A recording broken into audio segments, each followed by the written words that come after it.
My name is Iris Nevins. I'm the co-founder and CEO of Daima, also the founder of Tech MISFITS. Thank you so much for joining us today for our workshop on being a tech entrepreneur. We have some exciting guests for you today, and really excited for this panel discussion. Really quickly, I just wanted to run through who Daima is and what we do and what Tech MISFITS is. So Daima is a studio, and we are focused on building scalable Web3 events and educational initiatives, as well as technologies that help to facilitate community building.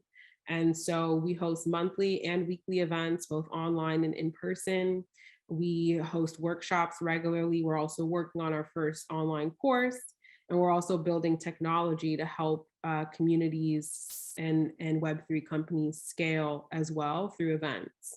My personal background, I'm a former software engineering manager. I was a senior engineering manager at Vox Media. Before that, I was at MailChimp. Before that, I was a social studies middle and high school teacher and a community organizer doing grassroots activism work. And I developed a passion for technology because I felt that technology could help social justice movements really progress faster than they were progressing at the time. So that's a bit about myself. Tech MISFITS is a project. It's actually twofold. It's a social networking app for tech professionals. So think of LinkedIn and Facebook groups combined. You'll be able to download the app on your phone, log in, create a profile, and then network with other professionals, find job opportunities, post job opportunities or other opportunities.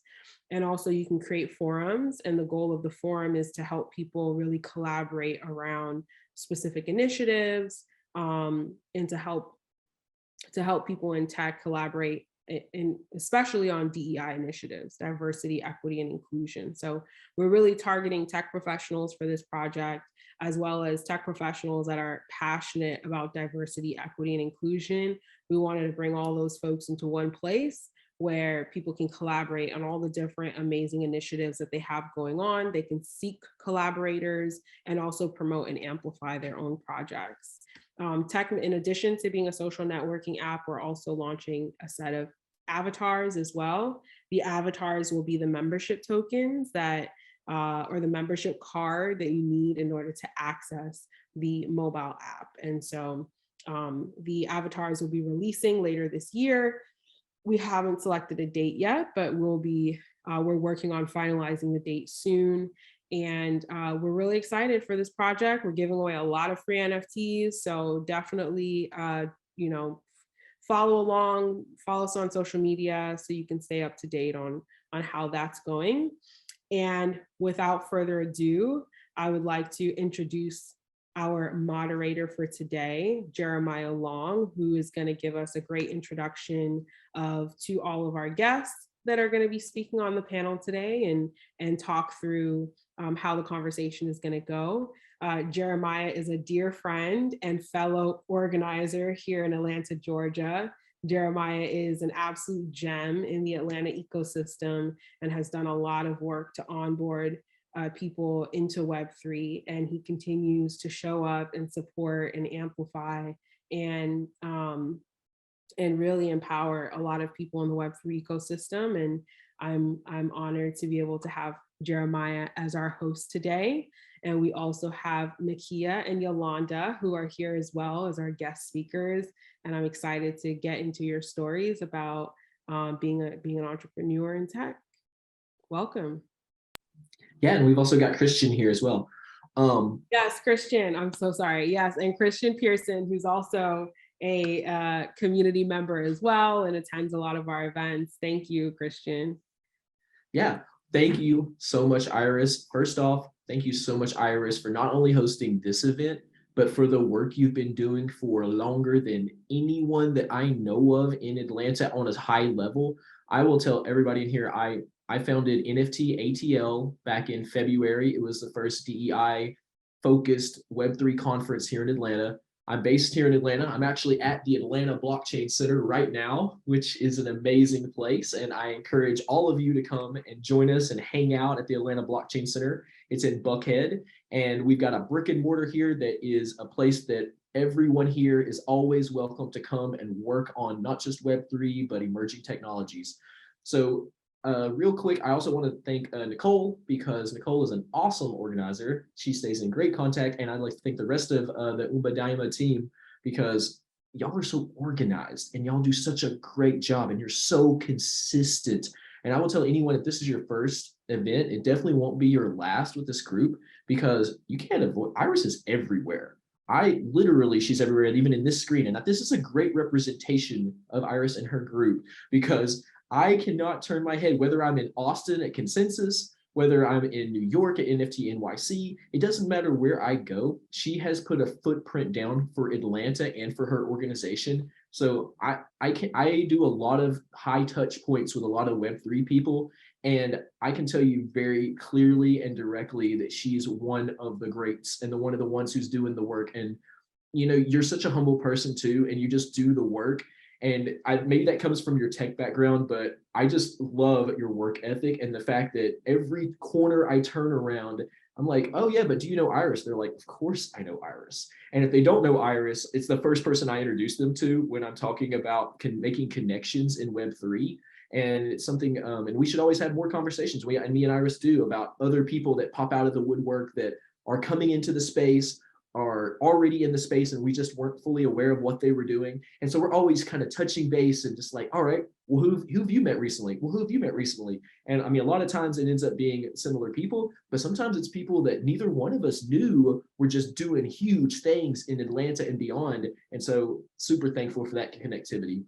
My name is Jeremiah Long. I run a 501c3 that is here based in Atlanta. Our mission is to connect Web3 education to the most vulnerable people here and beyond. And it's a very specific mission. Our mission is to connect them with it now and fast, because we believe that in the next year or two, that people that aren't really in Web3, sometimes called normies, those people are going to enter the space.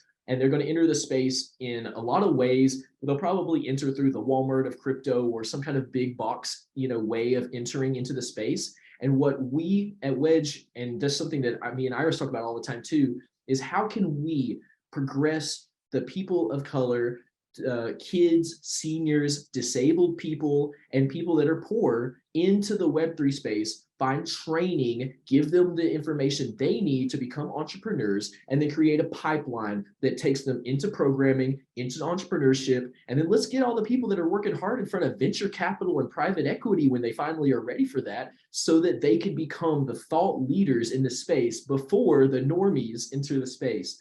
And that's very important, because a lot of times when there's a revolution, people like us are left far, far behind. And I just don't think that that's the way that we want to play this game in Web3. We've seen it in Web 1 and Web 2, not this time. So, I'd love to turn it over and let our great guests give an introduction. So we've got Nakia, we've got Yolanda, and we've got Christian. Nakia, I'd love for you to start and tell us just a little bit about your background. Oh gosh, we got about 5 hours. The running joke is I've got like literally 20 jobs. So I'll just kind of abbreviate. Yeah, so I'm Nakia. I've been in tech and just in this space for a long time. I sit at the intersection of research and entrepreneurship. And I primarily work a lot with your deep tech, STEM related science like startups. Anything that spins out of a university. So I work at Georgia Tech, and I have a couple of jobs that I spend at Georgia Tech. One of them, I'm the senior deep tech startup catalyst at our ATDC, and faculty there as well. And also one of the principals in our Georgia Tech Venture Lab, which is focused on working with all of our faculty out of all of our colleges, whether that's aerospace, mechanical engineering, and basically, with the size of teaching and working with students, also help our faculty commercialize technology out of the lab. So things that they're working on in their lab programs as well. But I do a lot locally and globally as well too. I do a lot of programming with the State Department and the GIST network, which works around the globe. And so I get a chance to work with faculty, entrepreneurs, and students across the globe, primarily those that are working in the scientific space.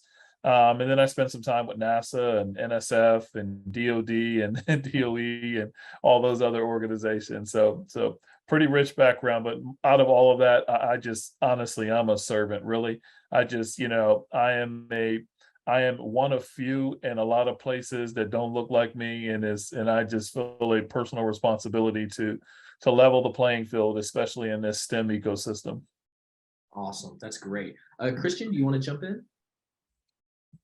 Thanks. Hi, everybody. I'm Christian. So doing tech for almost 20 years. So I started in the military doing signals intelligence cryptography, which is kind of like my path to like crypto. From there, after the military, I went to law school and I represented small companies in like healthcare tech and more cryptography. And from there, I started a telemedicine startup where we actually bought telemedicine. This is way back before like there was HIPAA and like software and video encoding and stuff like that. So like bringing like telemedicine into ambulatory surgery centers. So we talk more about that. Did that for a couple of years. I went back to business school and I started doing more of like the software stuff. So I got into gaming. I had a small gaming startup. We did ed tech games. Now I work on this thing called Easter Egg Labs. So my day job is actually at Google here in Atlanta. I do policy for YouTube, and I do like spam. So again, like filtering, looking for bad stuff on like YouTube and Google ads in the Midtown office. So let's go to Google and hang out, get a tour of the office. I'm around. At night, I do Easter Egg Labs. So what they do there is we are an experimental game company for Web3. So we started off doing things like guild programs for like Axie Infinity and Sandbox and buying assets and renting them out to other people and basically getting a cash yield. We didn't like that. It felt like sharecropping, So we moved over to actually building our own games and our own NFT projects, which is what we're working on right now. I also teach. I teach commercialization of crypto at HBCU Stillman College in Alabama. And I teach a couple of software engineering classes and marketing classes there. That's me. Happy to talk. And I just love it. All right, Yolanda. It's so nice to meet you guys, and I'm loving the servant-centered tech going on here. So this is amazing. Again, my name's Yolanda Barton, and I didn't start in tech. Technically, I'm not tech. All the more reason tech needs me, right? I've been doing diversity and inclusion work, and I went back to graduate school and did a master's and some of a doctorate, and that's where I found my love for technology. And I've been doing this since about 2016. And I first started by just preserving history and history of legacies and neighborhoods that were being gentrified and paved over, and was looking for a technology solution that would create an opportunity to relive history and relive music's most priceless moments. So now I've launched a company, Revere XR, and we're an interactive storytelling company. And we deliver music and entertainment and culture through various XR platforms, and we create opportunities to monetize that content in new and innovative ways. So you can experience stunning, visually rich experiences that really preserve our history and our history of music in neighborhoods and communities that are being erased. And you can be transported to a moment in time where you can relive those historic moments. So we are recreating history for future generations. Yeah, and so this is the first time that I've met Nakia, and so we're going to ask him questions first. But first, I just want to say, because I have met Christian and I worked with Yolanda, we talk all the time as well, and like I am so impressed by the work that y'all do. I mean, it's incredible. I mean, I think that it's very easy to say. Someone said, a heavy panel. It's like, yeah.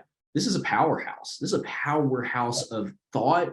And like you were saying, it's very mission based. And so one thing else I want to mention before we get started with the actual panel, which is a fireside. So please throw your questions into the side here. And as we go through, when we see things pop in, I may juggle around a little bit and throw a couple questions in there when they're super pertinent. But I just want to let you all know that Tech Misfits is built on the Flow blockchain. And therefore, we thought it would be really cool to give all of you the opportunity to get a free NFT on the Flow blockchain. So a little bit later, we're going to give the secret code that you need to get a free NFT. It's called a float, which is the Flow version of a proof of attendance protocol NFT. So it'll be very easy. It doesn't cost any gas. If all you need is your email address And all that you have to do when we give you this link and give you the QR code is go to the link. You'll put in the secret code into the box, and you press the button. And if you have a wallet that's a Blockto wallet, which is a wallet that's compatible with the Flow blockchain, then it'll log you in about 5 seconds. You'll press the confirm button. It'll send the transaction over to the Flow blockchain, and it'll mint the NFT into your wallet. And if you don't have a Blockto wallet, it'll take about 1.5 more seconds, but literally the whole process takes about 10 to 15 seconds. It'll create a Blockto wallet for you that's attached to your email address, and it'll mint that NFT into your wallet. And you'll be totally prepared when you're ready to get your tech misfit because you'll already have a Blockto wallet. So that's something that we thought would be really fun and really interesting. I've already seen a couple of questions come through, so I will hold that one for a little later so Iris can explain why she chose the Flow blockchain for tech misfits. I can tell you one reason that I love Flow is because they are super interactive with their community and they're super cool. They're the most advanced tech and they are pushing for the network effect. They're like, hey, we're going to work directly with the NBA, with the NFL, UFC, Ticketmaster. We're going to work with the icons that are going to get NFTs and blockchain into culture. So that's the one reason that I really love the Flow blockchain, and the fact that the techies over there, the techie part of Flow is so cool and interesting that, you know, my tech mind just goes wild for that. So without further ado, we're going to move in, and I'd love to ask our amazing panelists a few questions about what is entrepreneurship, what's their rationale for getting into it, some of their methodologies, how they form their businesses, what they do for marketing. We're going to talk a little bit about what kind of advisors and mentors that they turn to when they need help, because you shouldn't and can't do this alone.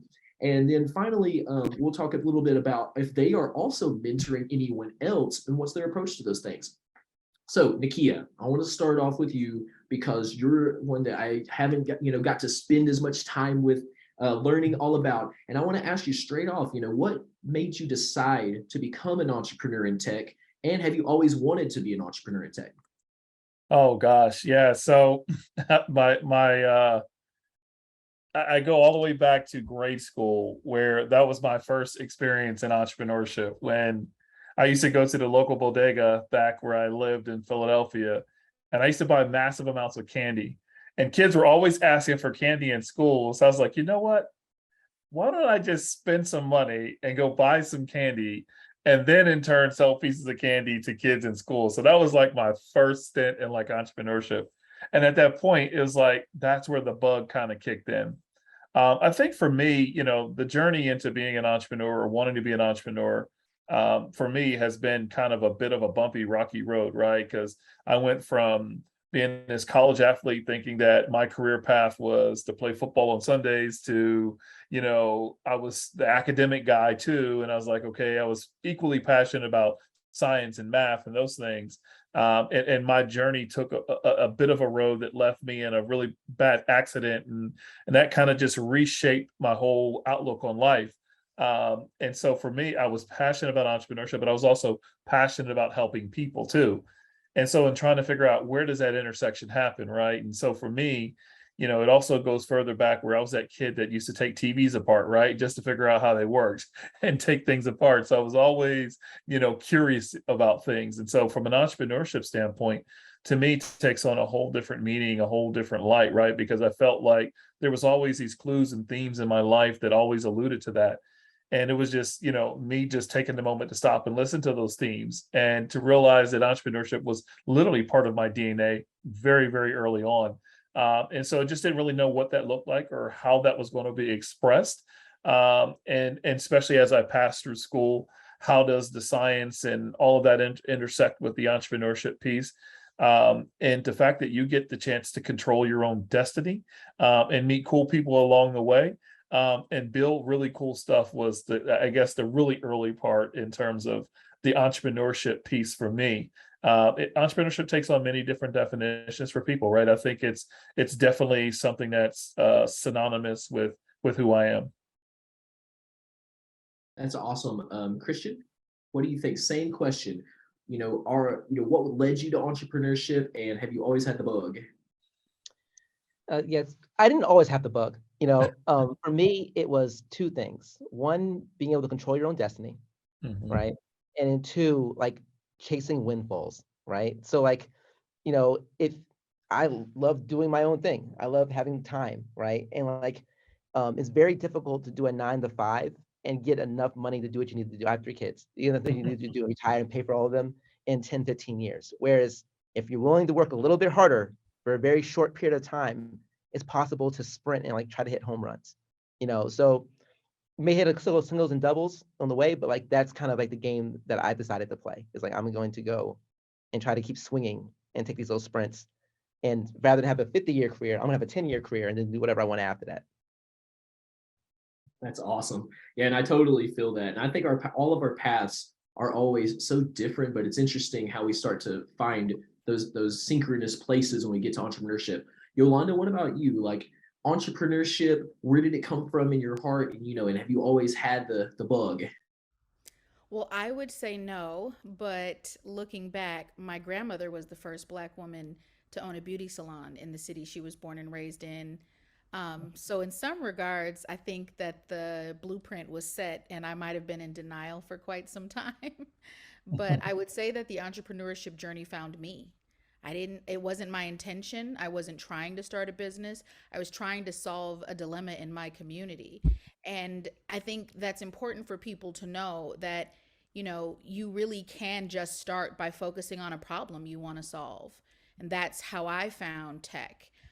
It seemed to be the most amazing thing that I could simulate any environment and recreate any space. And that made technology very relevant to my community and the dilemma we were facing. So, like I said, I did not intentionally set out to do this. I set out to solve a problem. And like, I think it just found me. And now I will say, Nakia, I know you've been doing this for a long time. That road is always going to have some bumps in it. Right. It is not a beautifully paved, but it Right. can be, like I enjoy every moment of this. The minute I don't enjoy this anymore, the minute I wake up not wanting to do this, I will switch. I was in corporate for 16 years. I worked with global chairmen and C suites in very high crisis driven environments. So, in some respects, yeah, I think I was built for this. I learned to work at a level that I didn't know was possible. And now I'm enjoying feeding every bit of that into my business. That is awesome, and that makes sense. And I hope that everybody listening hears how different those paths are, but how much there is a few things that kind of sync up. It's that drive. It's that drive for a difference in your life, or a drive to make a difference in other people's lives. And those paths are so different for everybody. I think that's really fascinating. And that really brings up the next point. And we can start with Christian here on this next one. How did you go about setting up your current business with Easter Egg Labs? Easter Egg Labs.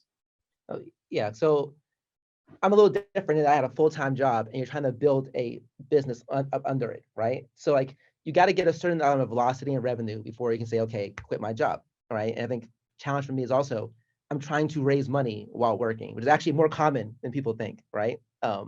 So first thing you want to do is you're going to find some trusted people that you can work with that are not going to tell your boss, right?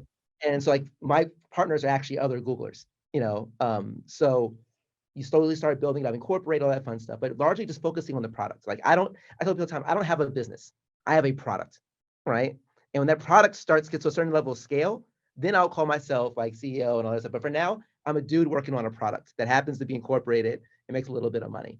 So I tell people all the time, just focus on the product. When we get to like an actual product, get close to product market fit, then it's a business. So like incorporation, all that stuff to the side, start building, start thinking about what product market fit, we talk about what it is, but start thinking about what product market fit looks like, and then like zero in on that, and everything else after a while will take care of itself. People will help you figure everything else out at that point. But if you have a product that's creating a product market fit, things just start working themselves out. So I'll just stop there because I think that's hard enough.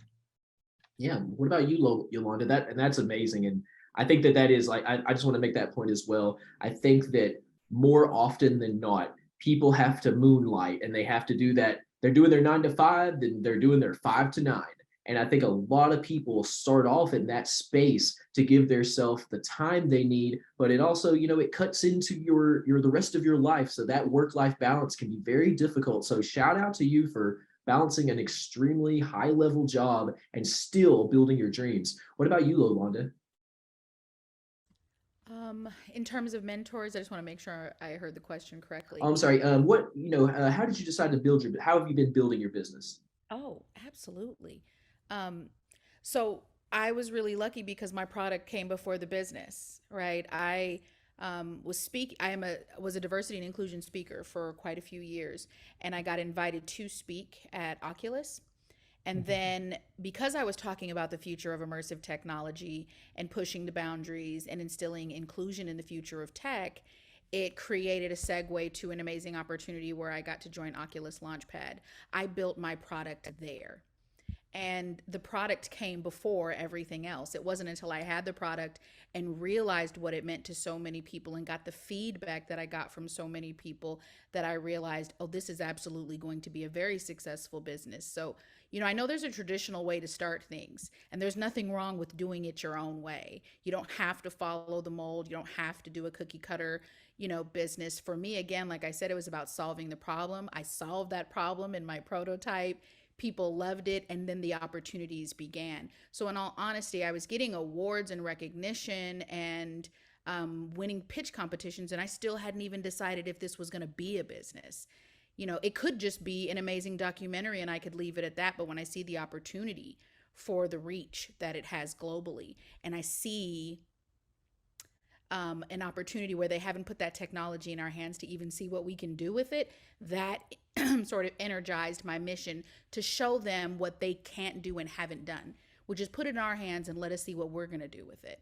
And now your technology will be relevant. I don't know any tech that really created mass appeal without our culture being involved in it, right? And so that's where I felt the biggest drive was, I don't see them doing this. I want them to do it. I'm not going to wait. I'm just going to do it. That's how mine started. That's amazing. It's like driven, and I think that that's a common theme across there. Well, Nakia, you're a man of many hats and many trades. Tell us more about your path towards entrepreneurship, the types of businesses that you have or are currently building, and how have you been building, or what advice would you have for building your business? Yeah, so it entrepreneurship, or just in general business, is I'm not going to say that I was like had it all figured out. I believe that we're all in two phases in life, right? You're either teaching or you're being taught, and you need to figure out which phase you're in really, really fast, right? And so I think that there was a point in my life where I didn't have a lot of entrepreneurs, and I mean mentors, and the ones that I was admired were from a distance, and so I had to glean from any piece of knowledge that I can get from them from a distance. And that's probably why I'm so passionate about mentoring now, and taking the experience that I've had to help entrepreneurs. My first couple of businesses, I first started off with in the sports arena. I had a sports medicine athletic training business where I worked with all NFL players, college athletes, NBA, Major League Baseball, and we all heard of NFL draft and draft picks and all that. So what my first sport was is I created a program and had like all these orthopedic doctors around it, and sports agents would send their players to me. I would basically get a draft report, everything from their injuries to their position to where they needed to be. And I basically worked with them to help get them to that place. So there was a whole system kind of around that particular business. And so that was like my first real kind of out the gate there with that. But I will say, sidebar to that, before I knew that was something I wanted to do because that athletic passion was still there. But what I did before I launched it, I worked with someone else that was in that industry, because I said passion was just not enough to be successful in a business. I needed to understand what are my blind spots associated to building and scaling and launching a business in this space. And so that was very helpful for me for a couple of years before I decided to launch my own business. And it allowed me to see some of the very early on pitfalls that what I've learned is it's not just about business or funding. It's more about relationships too. And having the right relationships, the relationships that are connectors, right? That can connect you with people that can help you grow and scale your business. And so for me, after that particular business, I moved into a couple of other businesses. Right now, I still own a couple businesses. I sit on the board of a couple of startups right now and still kind of advise. But my main primary businesses that I kind of spend most of my time on, or one of them, I would say, is iDesign Project. And what iDesign Project does, it's similar to a lot of the things that I do in my full-time day job, like Christian, is it works in and around helping global agencies, whether that's governments, figure out the commercialization process, right? How do you build economic development ecosystems out of science? And how do you help cultivate environments, scientific environments where you're creating an entrepreneurial environment out of researchers, right? And so within that, there's a lot of coaching, there's a lot of commercialization work, a lot of support, and a lot of help in that. So for me, yet again, before I jumped into that, I was a consultant and had a consulting business. So I was able to just really carve out themes. And so the point that I'm trying to make here is learn before you do, right? Because it shortens that failure curve. Not that you won't fail in regards to that, but for me, that was just, again, recognizing the patterns in my life and where I was, to knowing that I always had the vision, say, okay, this is what I wanted to do and this is what I wanted to build. And I was fortunate enough to have support of family through the process. That was very, very helpful. With my mom and just family in general, that was really helpful to help me really refine what is it that I want to do, because it takes time to figure those things out. And so that's kind of where I am in terms of business. And like I said, I'm getting the itch to build something else. Not sure what that something else is, but again, I'm listening and paying attention to those themes to see what it is. That's awesome. And I think that y'all are such an inspiration. And I'll speak just for like 5 seconds on my own path as well. But I'm just looking at the comments and it looks like, man, this is a great group. I mean, we have people dropping comments that are some incredible people that I think we all, want to network with. We want to all highlight. So yeah, definitely encourage y'all to look at the comments too, and just be ready, because when we get into the Q&A section, we'll love to talk more about the things that the people in the audience are thinking about based on what we're talking about. My own path is also very interesting. I was a television producer for about 15 years, and I moved into creating television networks. And I launched a big television network in South Florida. And then that one was during 2016, during Brexit. So during Brexit, it was a UK-based company that we're launching a network in Florida. And so we watched all of our investments shrink over time during Brexit because of the price of the pound. And so on the exit side of that, we lasted for about 6 months. And then after that 6 months, we crashed and burned. And that's what happens. But something that me coming from my software development background too, network systems is where I came before being a dev.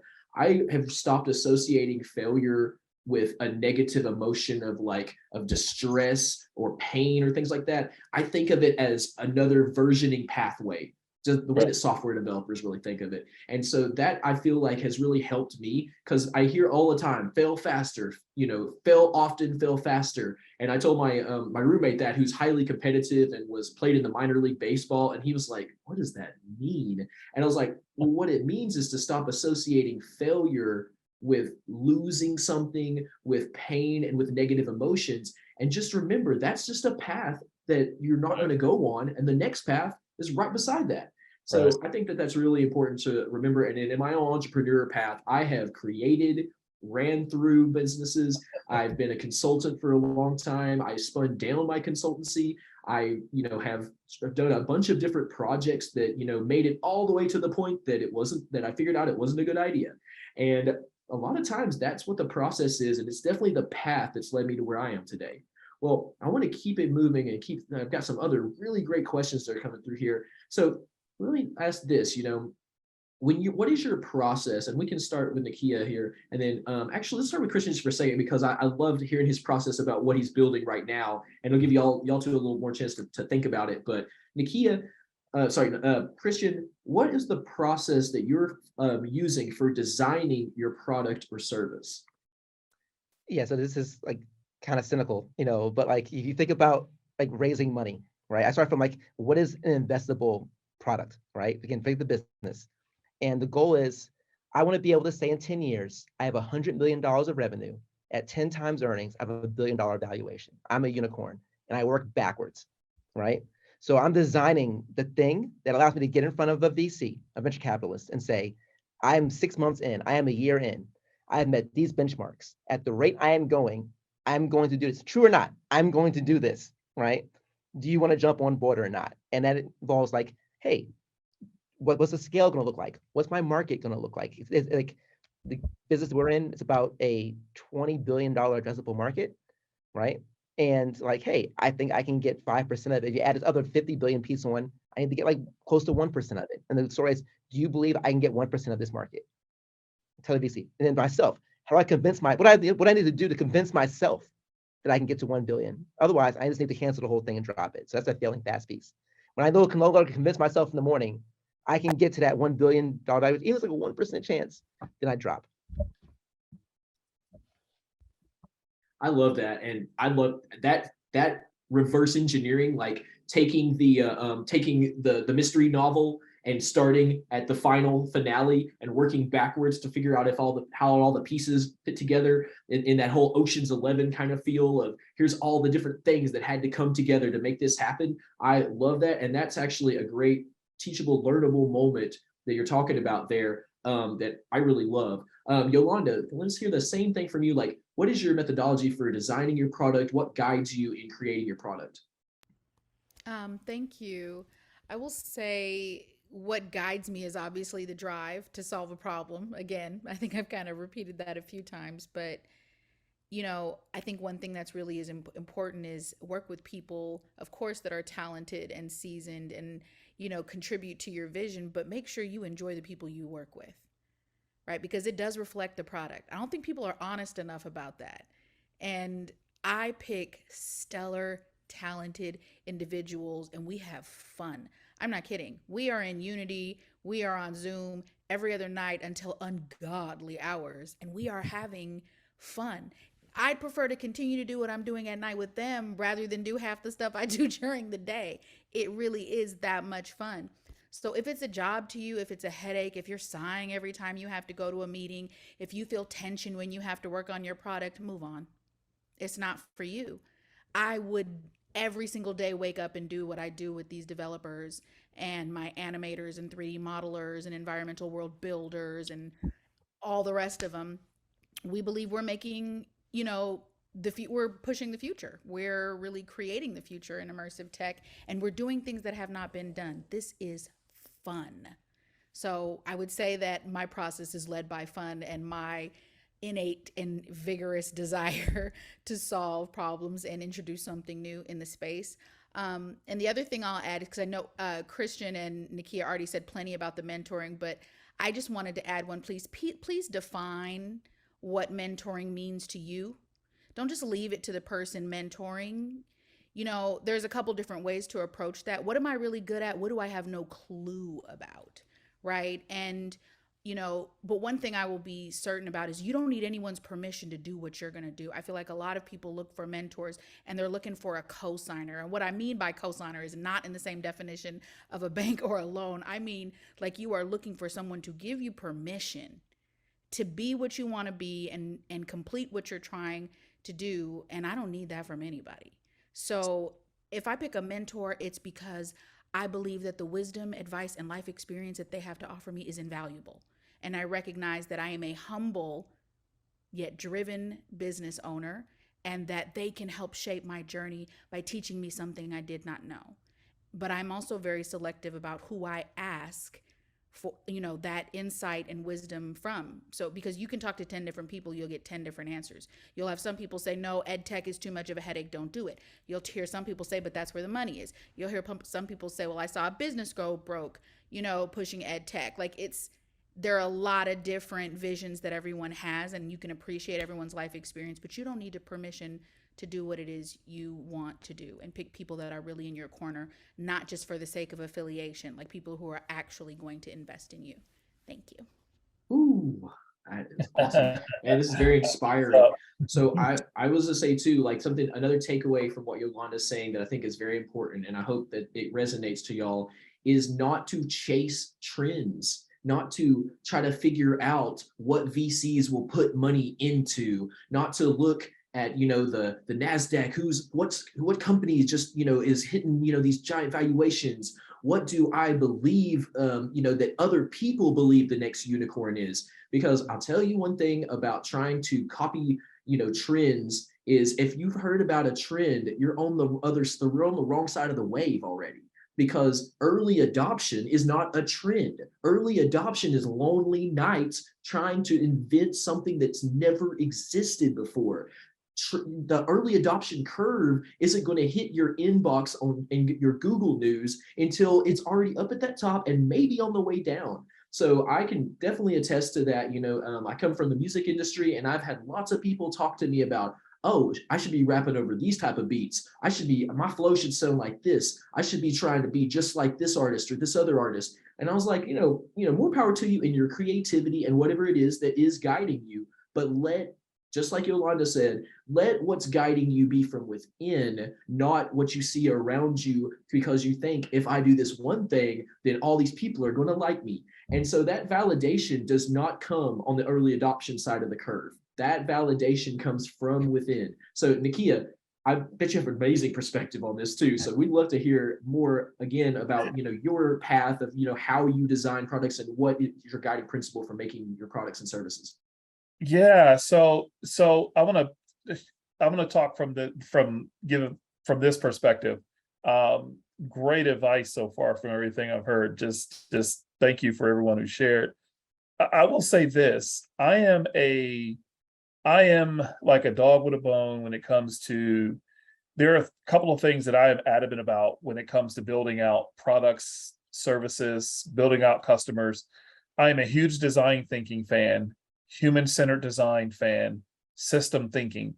And when I say that, it's because any entrepreneur should always build a product from the place of empathy.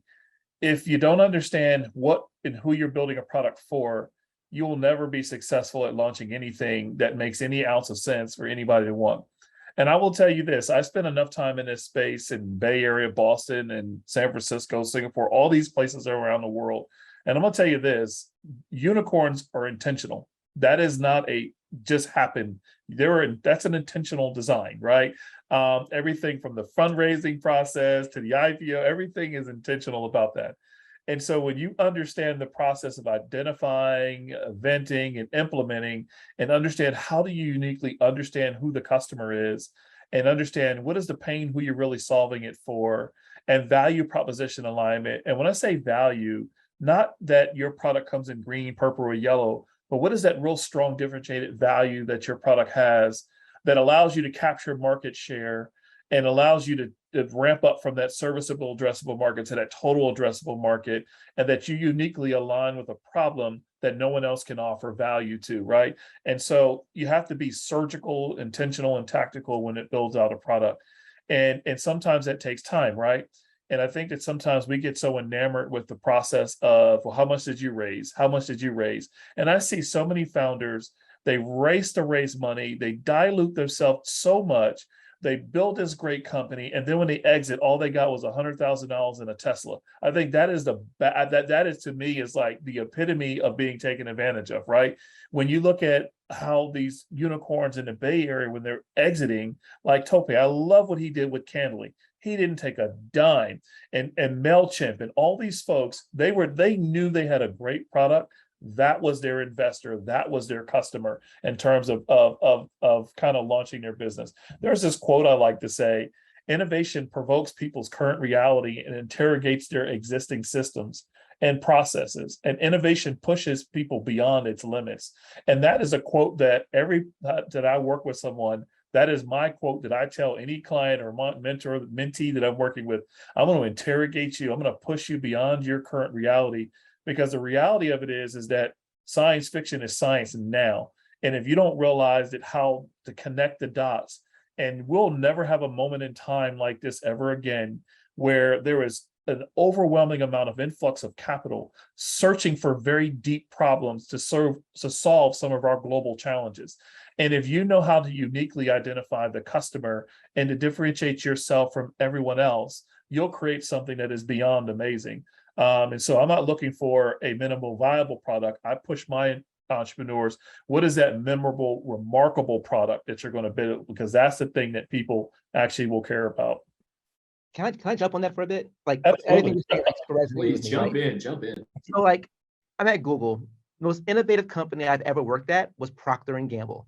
You Right. know, and I worked on Always on feminine care, right? You know, and whenever Procter and Gamble entered a market, everyone was terrified, not because of the money, because if they entered the market, it was probably a strong.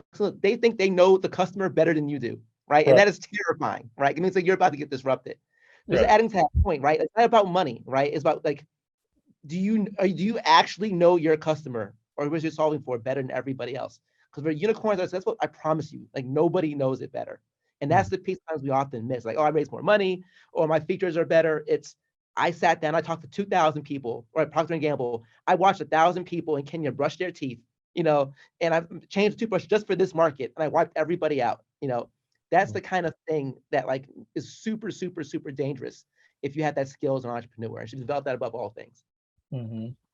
Well, first of all, I just want to make sure that we shout out Iris and Nicole and the Diema team is just for putting this together, because I am just, my heart is like, yeah, this is amazing. Iris, for sure. You want to jump in for a second?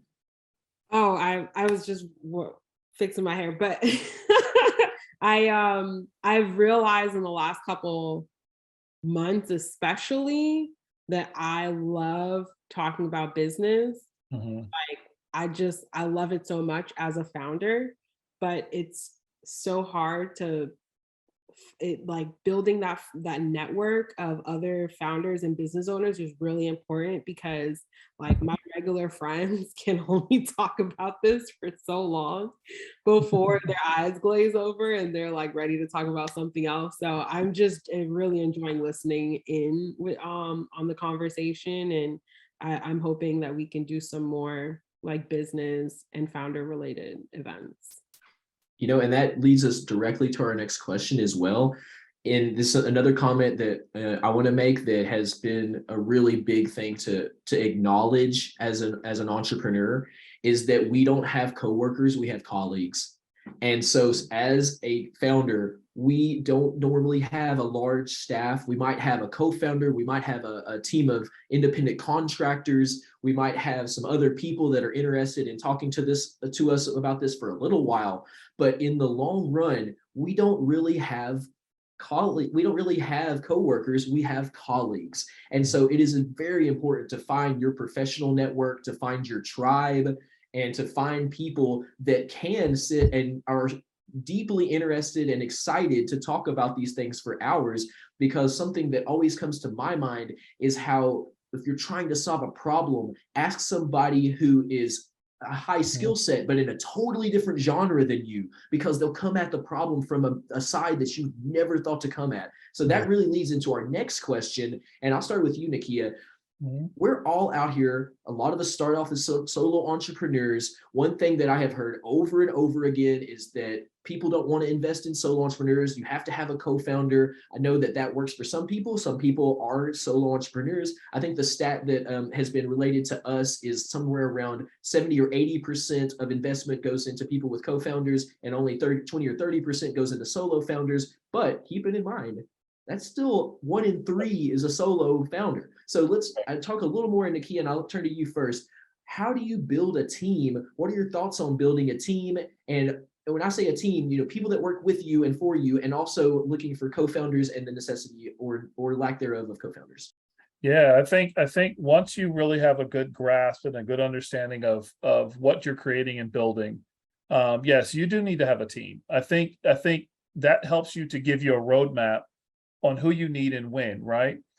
You know, obviously, if you're at a position, a place that where you can afford to pay a couple people, then that's great. If you can't, then maybe look at the route of maybe offering some potential equity in exchange for their service, right?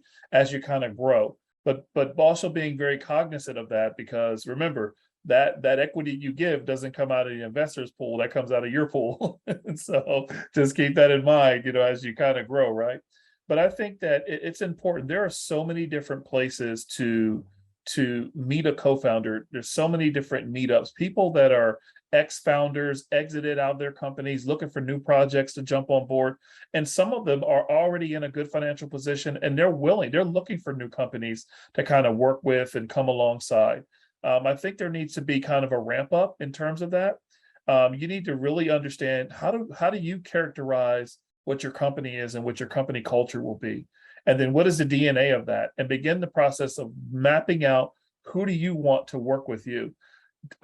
Nothing annoys me more to see founders wait until they get their first employee to start figuring out what their HR should look like, or wait till they get their first employee to know what their company culture and ethics should look like, right? Those are things that you should be putting in place to where you get to a place that when you're able to launch and build and onboard people, they have some sense of, okay, there's structure here, right? We know where we're going.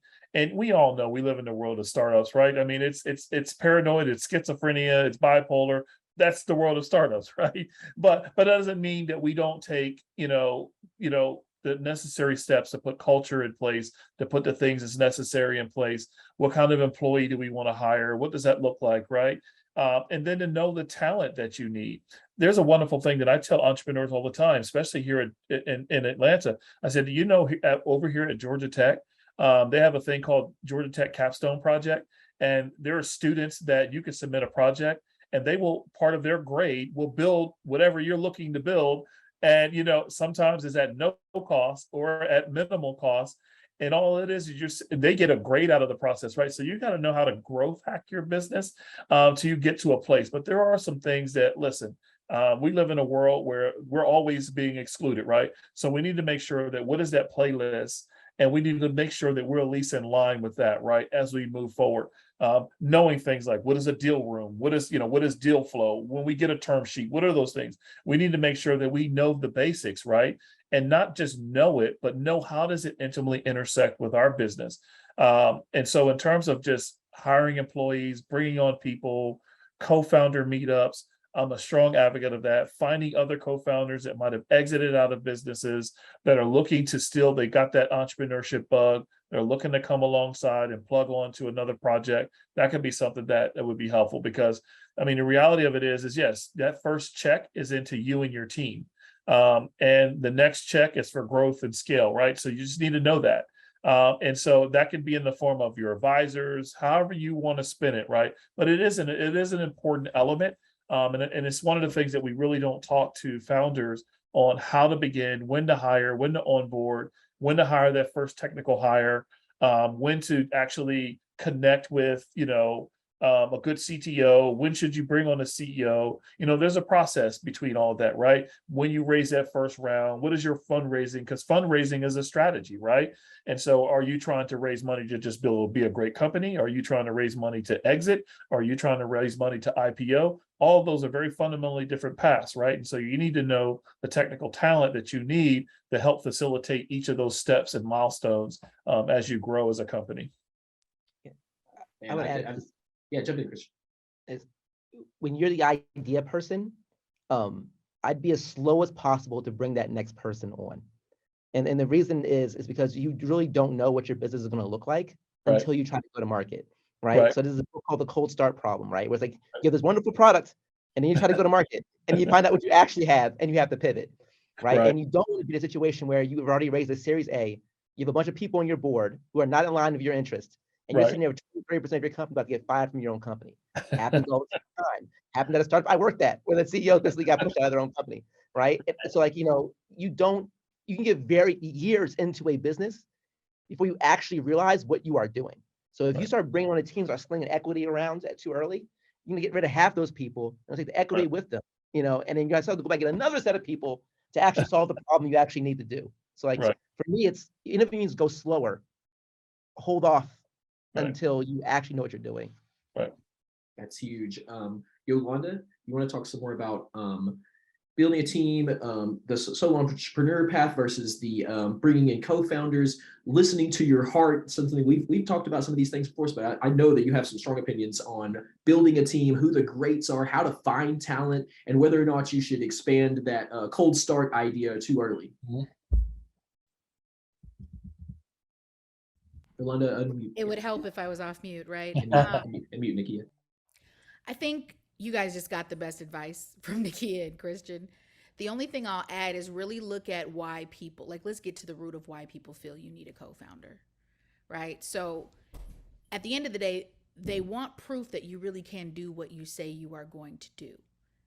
So if you are proving that you have the right team, you have the right mentors, you have the right advisors, and you are good to go. There are plenty of people that have done it solo, but at the end of the day, focus on why they feel you need other founders and why they feel you need a team.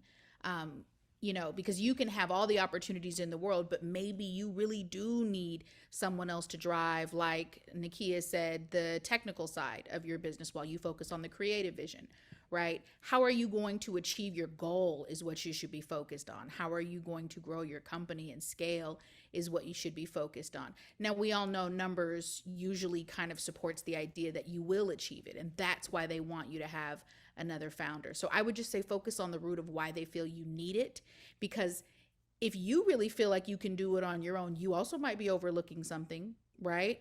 And if they feel you can't, why do they feel you can't? What gap do you still have, and why hasn't that been closed? And are you fit to do it, or do you really need to bring someone else to do it? Also, do you really need to do 12 different things exceptionally well? Or what should you be focusing your energy on? What are you missing out on if you're balancing everything on your own? So I say focus on those things, like, can I really do this by myself? What am I doing now? What do I need help with? Why do I need another founder? If I do, what is that going to do for my company? Like this, there are deeper questions I think that need to be considered about why people feel you do need. And people with more than one founder traditionally do get funding, but then again, that also depends on who you're talking to and how you're raising funding and so many other factors. At the end of the day, how are you going to accomplish it? Period. Absolutely. And Christian, we'll come right back to you. But Iris, you have a question about team building. You want to jump in? Yeah.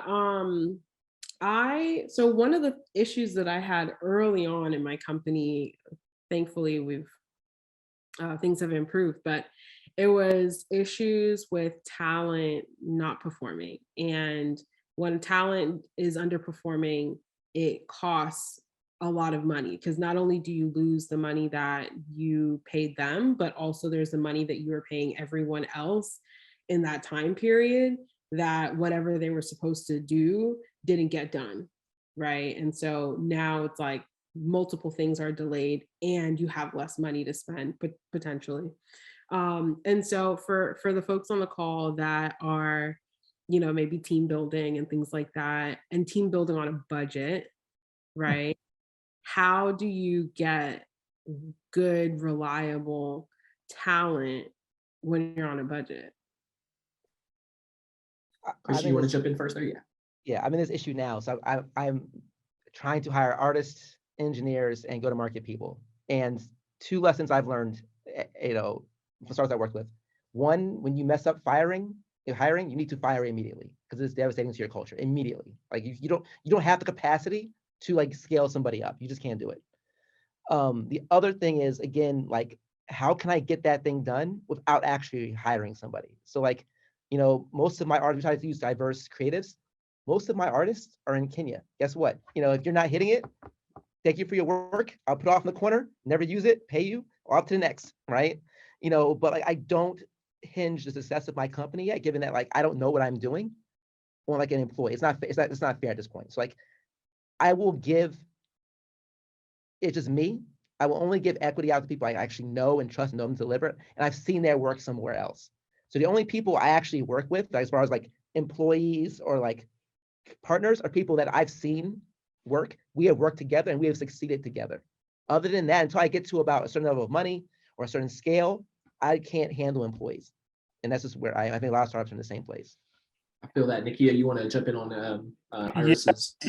Yeah, no, that's a great question, right? I mean, it's something that it's like the elephant in the room. You can't avoid it, right? At some point, you're going to have to hire, you're going to have to build a team, and it's got to make sure that it reflects you, and it goes back again to, really, even if it's very early on, and this can cost you nothing, or it may cost you just, a minimal amount of money. Sit down with an HR specialist, sit down with a talent acquisition person, sit down with them and just really walk through what that looks like for you, right? And if nothing else, you walk out of there with a plan to know how to vet proper team people members for your team, right? So I'm a strong advocate of just, if you don't know it, learn it, right? Or as John Hope Bryant would say when it comes to Black folks and money in his book, we didn't get the memo on money, right? And so that's why we're always from behind, right? And so when we get it and we understand, we're able to kind of move forward in that. There's a wonderful case study by HubSpot. They did it a couple of years ago.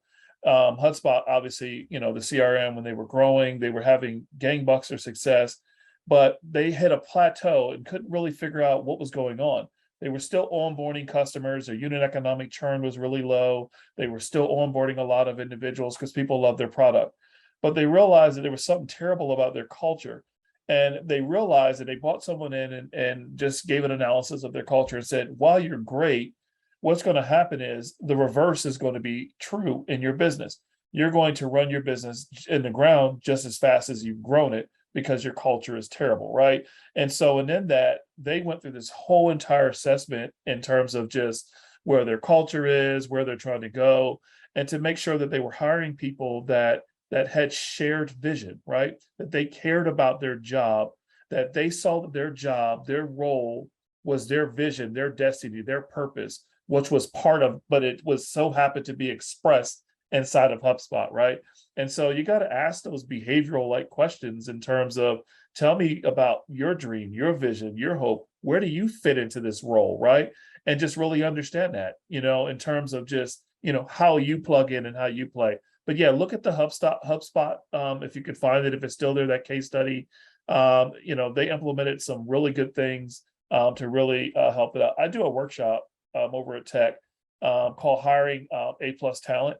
And it's around for technical co-founders, and how do you walk through that process from, don't just look at the resume, but look at the skills and the talent and the behavior behind it, and just really just expose who that individual is, right?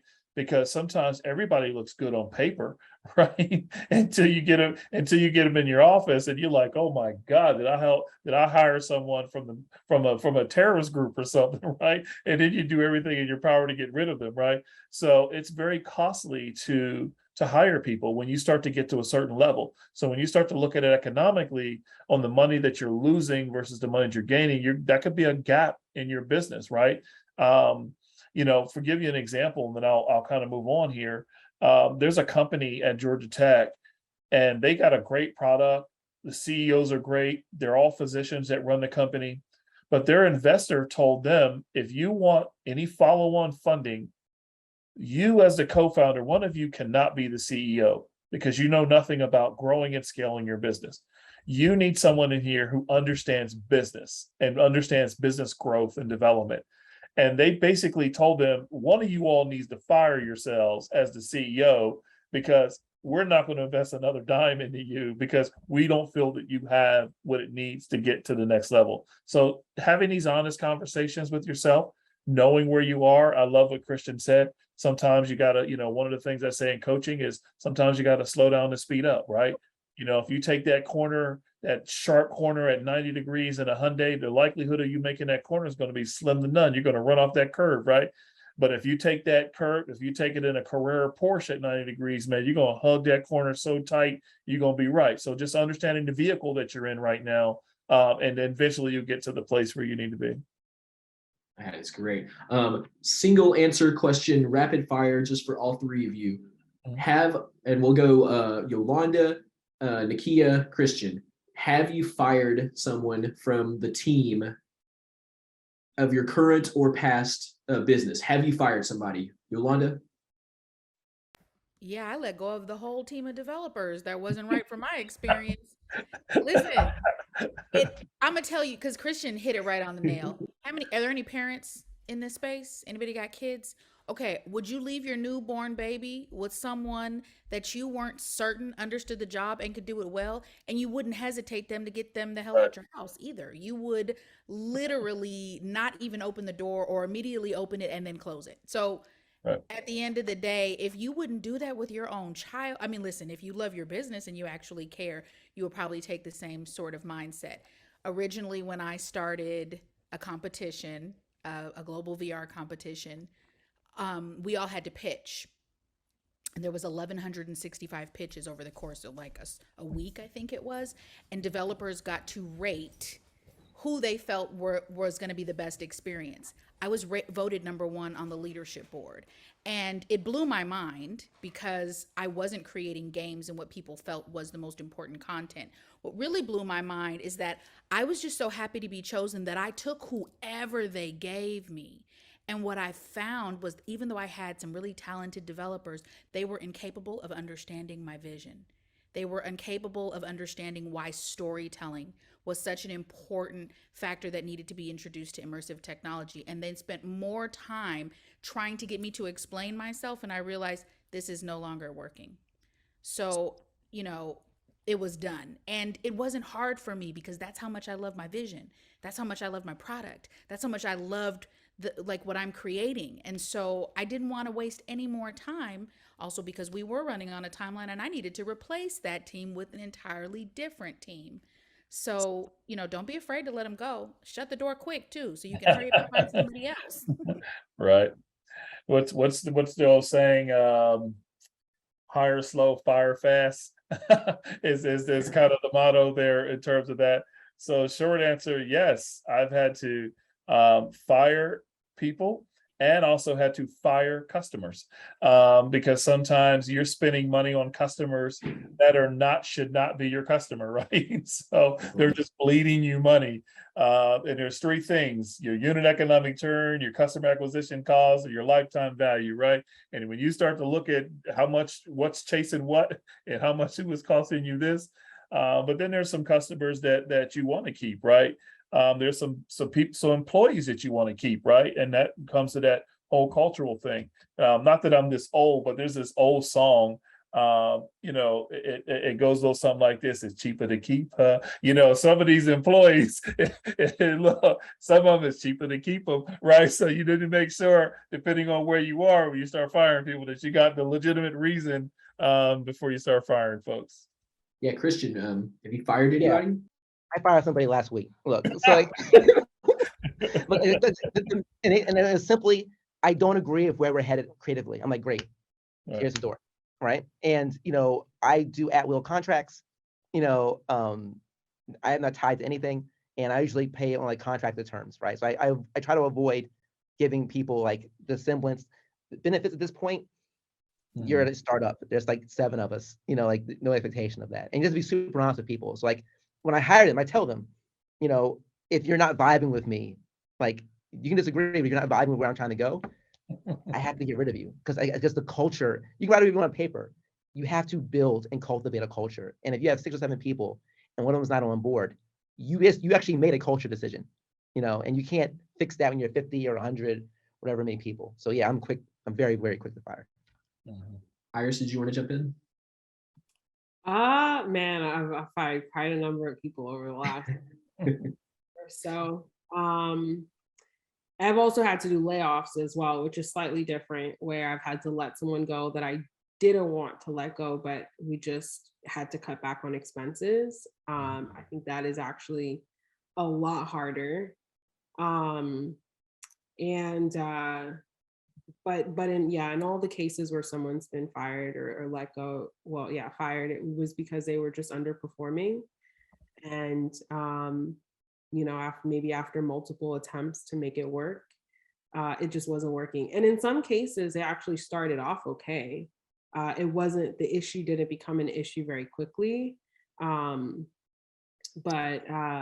then things just kind of they weren't able to keep up with the fast changing nature of the business. They weren't able to be adaptable, to pivot like with the business. And in a startup, like that ability to adapt is so important. So that's another thing I would say for folks on the call is when you're hiring, definitely look for people that have the ability to change directions and just kind of pick up new skills and new they should be able to let's say you have to switch from focusing on one project to another. It shouldn't be a situation where they're so like disoriented that they become like ineffective, right? Definitely. Yeah, in my experience. When I look for people, I actually don't care too much about their actual skills because I don't know what I'm doing either, right? So like what I actually care, what I care about is like how passionate you are about what we're doing. So like we're talking about putting Dungeons and Dragons with NFTs. The first place to look for work, people in Atlanta, is a Dungeons and Dragons club over at Joystick Game Bar, right? I don't care if you can code. I don't care if you go to market. I can teach you how to do some marketing stuff. You don't do whatever I tell you to do anyways. Because the thing about passion for what we're doing will keep you focused. It'll keep you hanging around when things don't make any sense. It'll make you hang around for just tolerate a little bit more, right? So you have a little bit more. You look at like these large companies, the vice president of so and so. Go look at their LinkedIn. Have that no business being there. They just happened to be around when it started, and they stuck with it, and they figured everything else out, right? So like that's the pace I look for: passion about what we're doing, and just like resolve and pushing through things when it doesn't make sense. Because none of us know what we're doing. Definitely. And just to give a little more context, because if you're listening, we've got several different ways of thinking about this. And I think that there's ways to, cobble together what makes most sense for your business. This is what Christian was saying, he needs that passion. Some of us, like we may be pure on skill set, and in a Web3 side for me in my Web3 business, I've been on both sides of that. I need someone that can prove to me that they have a high skill set because I need a very specific thing done. But on the other side of that, those are short-term contracts for me. When it comes to long-term contracts, it's got to have that passion. And then speaking to what Iris was saying, you might start off with that passion, they might start off with that passion, and they might have that short game. But when the long game comes down, when the long nights start kicking in, maybe they helped you get across one or two finish lines and it's just not going to complete the race together. And I think that's fine too. So I think the big takeaway there is it's important to monitor what you are doing with these individuals, because you are, to speaking to Christian's point, you're creating a culture with every person you involve with your business. And whether that culture continues to be the culture that you want it to be because you as a leader are facilitating that culture, or if you're bringing in people who are awesome, let's say they're awesome at marketing but they're not great at marketing your product. Let's say that they're, a great tech person, but, and they know how to do a skill, like they know Solidity, they know how to do JavaScript, but they're not able to follow your culture where you got that passion. So I think the big takeaway there is there's a lot to put together with these, but the biggest thing is to make sure to monitor it and to keep checking in. It's very much like any relationship. You need to have very good open communication with these people, because I know one of my bigger problems earlier in my consulting career was I wouldn't fire clients fast enough. And that's something Nakia talked to. I would keep a client on board because they're putting a reasonable, if not massive, and sometimes very vital paycheck in my pocket for my business. But that does not mean they're a perfect fit long term. And the amount of time you end up spending with a client that causes scope creep to where they're doing all kinds of stuff you never signed up for, or in the opposite side of hiring somebody, their original job was this, but when you can't find anything for them to do, but you don't want to let them go, you find something for them to do. Those are wastes of time. And when you waste time and you're a startup, or like Christian, when you're building a unicorn backwards, time is a factor at all parts of this. So at this point too, I've got a couple more questions I'd love to run through. We've got a good amount of time still. So what I'd like to move into is the next field that we're talking about. Being an entrepreneur in tech versus in other fields, do you see a real difference? And then if you'd like to, we're going to move a little bit further away from just the building side and talk a little bit more about the forward facing part, about how important it is to get in front of a community and a public early on, such as social media. Is it, for me, my for-profit I'm building right now is in stealth mode. So I'm not putting out social media handles. I'm not telling people about, my business until I've got a product in hand. But, depending on who you are and what you're doing, it might be a good idea to have a forward-facing part of your business as you're building. And that can be, to Nakia's point, if you're making a human-centric, a product, sometimes you need feedback from the community to make sure that you're not running down a dark alley into a blind spot that has a dead end on it, when you could have solved that problem earlier by communicating outwardly through either social media or social proof or your community at large. So yeah, so real quick, and I kind of combine this together. Let's kind of talk, Christian, is there a lot of difference between being an entrepreneur in tech versus in other fields? And then we'll talk about forward facing and talking to your community after that. Yeah, so I think no. So my first entrepreneurial like role was actually always discreet. So you go into a drugstore, you'll see always brand, but it's for incontinence, right? And it was like taking that to market from nothing, right? And we had no market share. There's the pins. You think about diapers, think about the pins, right? It's the same thing. Literally just going around. I think I talked to at least 200 women about incontinence and their experiences, and just literally just follow them around all day, every day, about all kinds of. It's like, and it's the same thing. Once I knew that, I'm like, okay, here's where the pins is messing up. Here's our in. You know, particularly focusing on Black women, right? It's like there's an in, and that in's big enough to get us to $1 billion. Let's go, right? You know, it's the same thing. This time we're doing Dungeons and Dragons and NFTs. It's the exact same thing. It's the exact same playbook. And Google and all these other companies do the same thing over and over again. So for me, they're just no different. What do you think, Nakia? Entrepreneurship in tech versus outside of tech, same skill set, vastly different. What's your opinion there? Yeah, I think an entrepreneur to me is you know, if you're an entrepreneur, it can manifest in two ways, right? You can be an entrepreneur where you have the skill set that where you just, you know, you've got this set of skills and this set of pathology of thinking that helps you to be a unique problem solver to help solve some real tough challenges. And then you have the entrepreneurship piece that where you're the technical co-founder, right? Where you're just the person that builds something with inside a community or with inside a you know, this thing that we call tech, right? Or this entrepreneurship thing. I agree that it can be, you know, it depends. I'm just gonna say that it depends. You know, no pun intended on depends there, but yeah. So it really honestly depends on the situation that, you know, that you're in, right? In terms of just kind of where you sit in this ecosystem. I do agree that sometimes certain things that should be left in stealth, to your point, as you're building things, because you're still trying to figure it out. But then there's also that part where I found sometimes it to be very tough for entrepreneurs, especially in certain ecosystems that where you have what you would like to call these ecosystem gatekeepers, so to speak, that sometimes it doesn't, you know, the entrepreneurs doesn't, while we promote safe entrepreneurial environment, sometimes entrepreneurs don't always feel like that's what the environment is safe, right? And so they're looking for advice and support and wisdom. So sometimes, and it doesn't necessarily manifest in the way that they think it should, right? Because you've got this certain group of folks who believe that they've got entrepreneurship in cornered, and they basically determine who they think should be tech founders and who should not be tech founders versus entrepreneurs, and their help is selective in that regard. So that's my thought and feedback on that. Yeah, I definitely agree there. And Yolanda, we'll come to you in just a second here. So I will just put forward, you know, my thoughts on that as well. I've been in consultancy. I've been in film and television. I've been a music tour manager. So I've toured, you know, I've toured all over the country, long tours, like 28 days was the longest time I was on the road. I've managed tours and booked tours.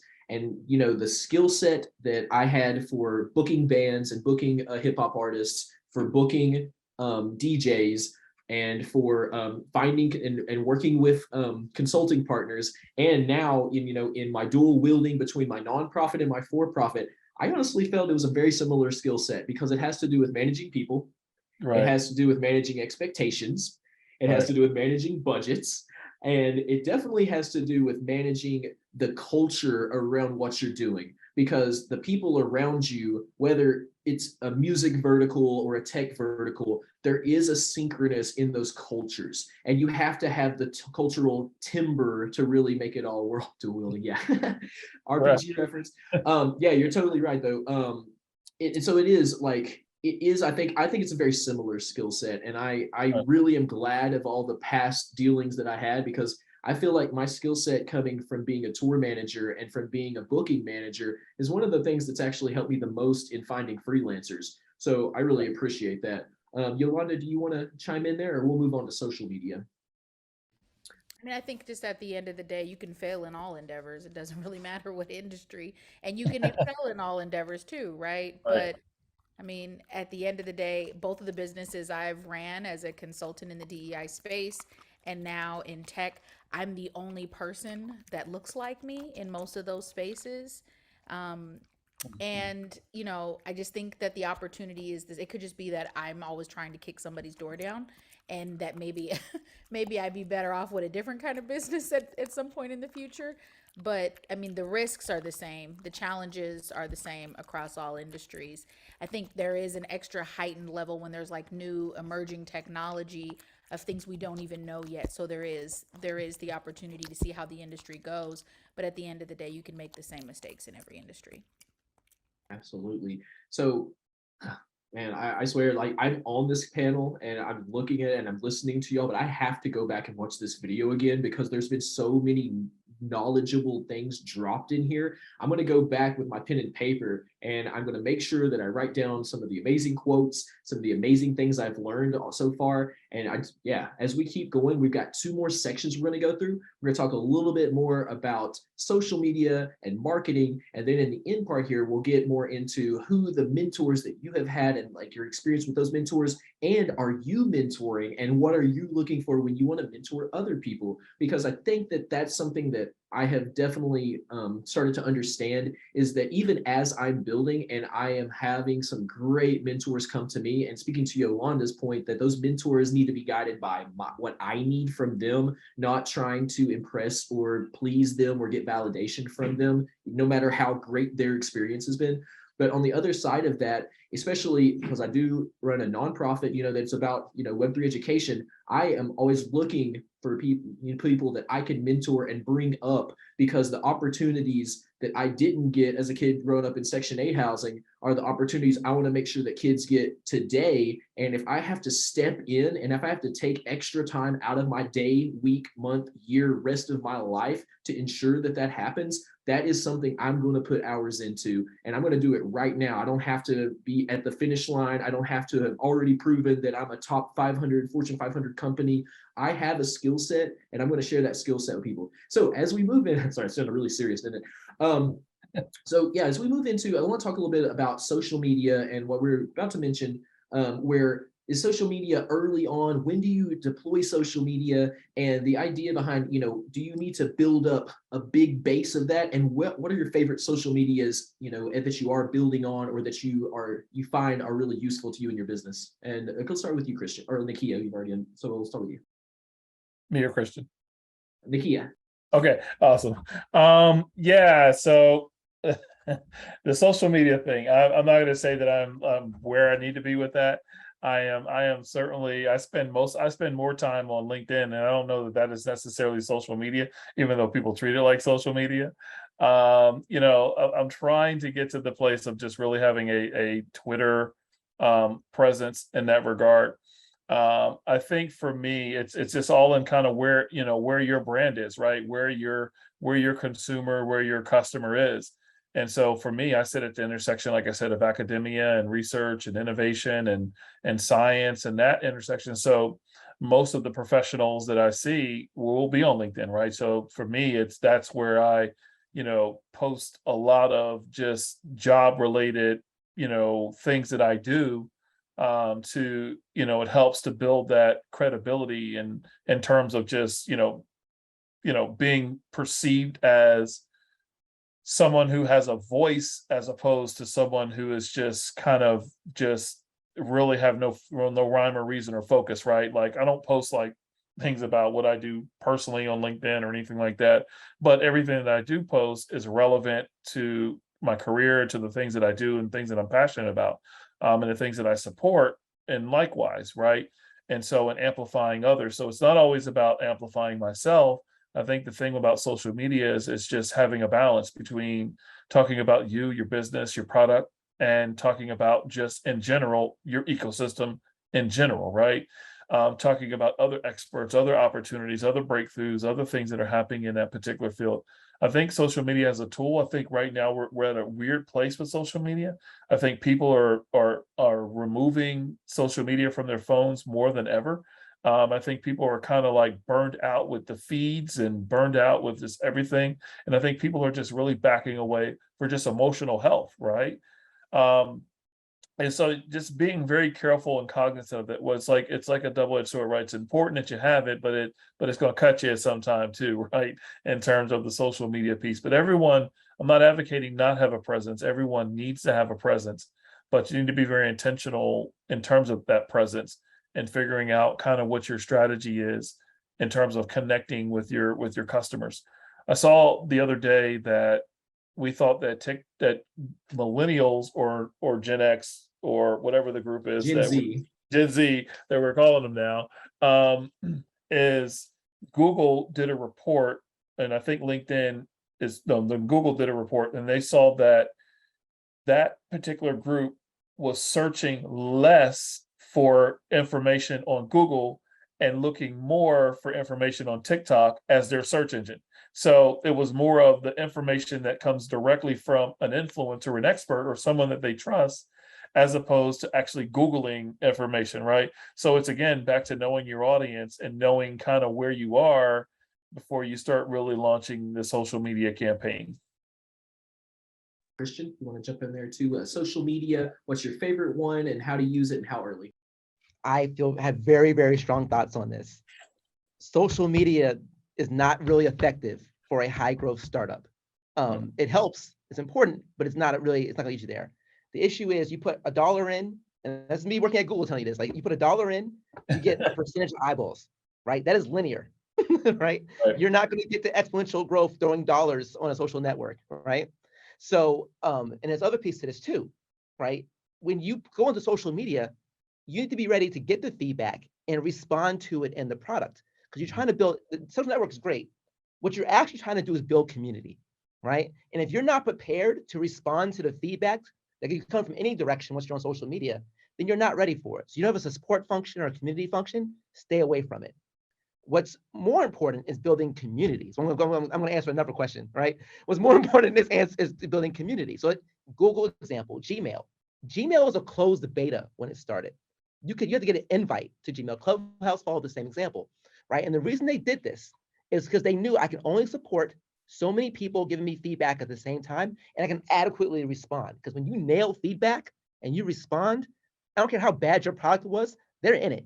Because now someone's listening to them and they're feeding the feedback. The other piece too, right, is that when you have that core group, you figure out what does the core network that I need to build in order for this thing to scale, call it an atomic network, right?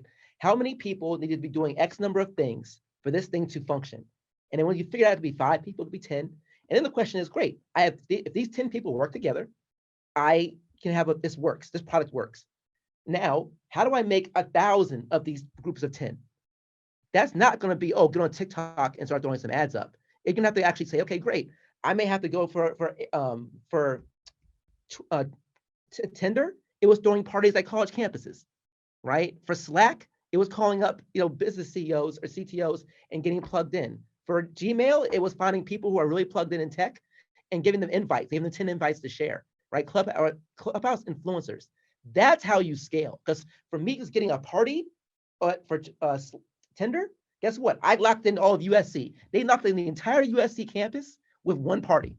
I promise you, they spent less money and got more of a network effect than any kind of ads you could spend. So again, ads are great for pushing it up a bit, but you're not going to get to that 10x growth, 100x growth, messing around buying ads. That's all I got. I love that. And Yolanda, will come to you, but I want to mention this concept of minimum viable communities. Instead of what probably a lot of kids or brands or event planners, I think, have fallen this a lot of times, and I fall into this trap myself as an experiential marketer, is the idea of how can I reach the most people? No, I think that, and this is something that's come from my Web3 world and something I've really learned. And because if you think about NFT projects, for example, that is a great example usually of a minimum viable community. There's probably only 2,000 to 4,000 people at the max that even know about what you're doing, have a token, any of those things. So what they call here's the definition: a minimum viable community is in essence the smallest group of people needed to come together for a shared purpose to create a community. Community builders can use this framework to get their ideal community off the ground without investing too many resources off the bat. And I definitely feel like the heart of growing something that's really cool is this idea of a minimum viable community. So that's something that I think about a lot, and it's something that I've definitely very intentionally imparted into my idea of my growth is let me find just a few people who are going to be super passionate about what I'm doing. And if I have 10 people, I tell people in music this all the time, I would rather have 10 fans that are going to buy every single song that I drop than try to scream out into Spotify and see if I can get 1 million people to listen to my song so I can get $20. That just is not really a viable solution. And, in the world we live in, and unfortunately for kids today, you can't just make a great YouTube video, post it up there, and expect people to respond to it. And if you look at TikTok, the amount of time and hours that these like young people are having to put into maintaining their TikTok presence, if they don't put out a well-produced, informative 15-second video 10 times a day, they lose the attention of the audience, and they may maybe get to that 1 million followers or 20 million followers like they think they can, but it's not that. It's about engagement. So those minimal viable communities are definitely something that I really think about. Yolanda, what is your thoughts on social media, where its places in your business, especially early on, and what are your favorite social medias, if any? Well, originally I was going to say you guys should keep me out of this conversation because honestly, I don't have time. And I loved hearing Nakia say the same thing. And I loved hearing Christian. Y'all just validated, the one kind of concern I had. I've hired different people to do some social media stuff for me and build some platforms. And at the end of the day, I think it's just about how are you engaging and what's your entry point? Who are you engaging with and how? I mean, I don't find social media to be a huge priority to me right now, but that's because I'm in production mode and I'm finishing building my product. And so I kind of go tunnel vision while I'm building. What about my product is inclusive? What about my product serves different audiences? I'm looking for that entry point. How does my product engage with different communities? So I'll spend more time on that when my product is released. And of course, I'll use social media and build online presence around the launch of my product. That's a strategy. It's not the same as just posting for no reason. But I do find myself on LinkedIn more mostly because of the professional tone of that social media platform and the networking. Networking is beyond priceless to me. And so and I'm launching my company in a city that is very new to me. I'm not from Atlanta and I moved here fairly recently. So LinkedIn has been great in terms of making connections, but I don't spend a lot of time on social media. And if I do, it's going to be strategy based, not just for the sake of posting. Absolutely. Well, you heard it here first to our audience and to the amazing people who are watching this video on the replay over and over again, like I'll be doing over on the other social media platforms like YouTube, for example, is that every entrepreneur up here is telling you not to scream out into the darkness and hope that millions of people flood into the gap that you have with your product. It's much better to get those early adopters, to get those people that are highly passionate about what you're doing, and to constrictly, I just made that word up, but it's a good word, constrictly go for a minimum viable community, a community that is going to be yours, one that you can love, and one that is going to be an advocate for your product. And that the one other takeaway I would be with that, and here's a real simple takeaway, and this is something I would tell everybody when I was doing social media management. They would be like, do I have to be on TikTok? Do I have to be on, and long ago it was, do I have to be on Facebook? And I would tell them, tell me this, what are you good at now? And lots of times, and this is true, a lot of those same businesses I work with, which a lot of times are print-centric media or old school media or whatever, they tell me, look, I'm not really huge on social, but I have a great email list. I have this awesome email list. And I'm like, well, guess what? I'm not going to make you make an Instagram today. We're going to see, it may go that way, and you may need just a placeholder of sorts. But if you've got a 1,200 person email list that you communicate with and you get feedback from all the time, we're going to build your strategy around that.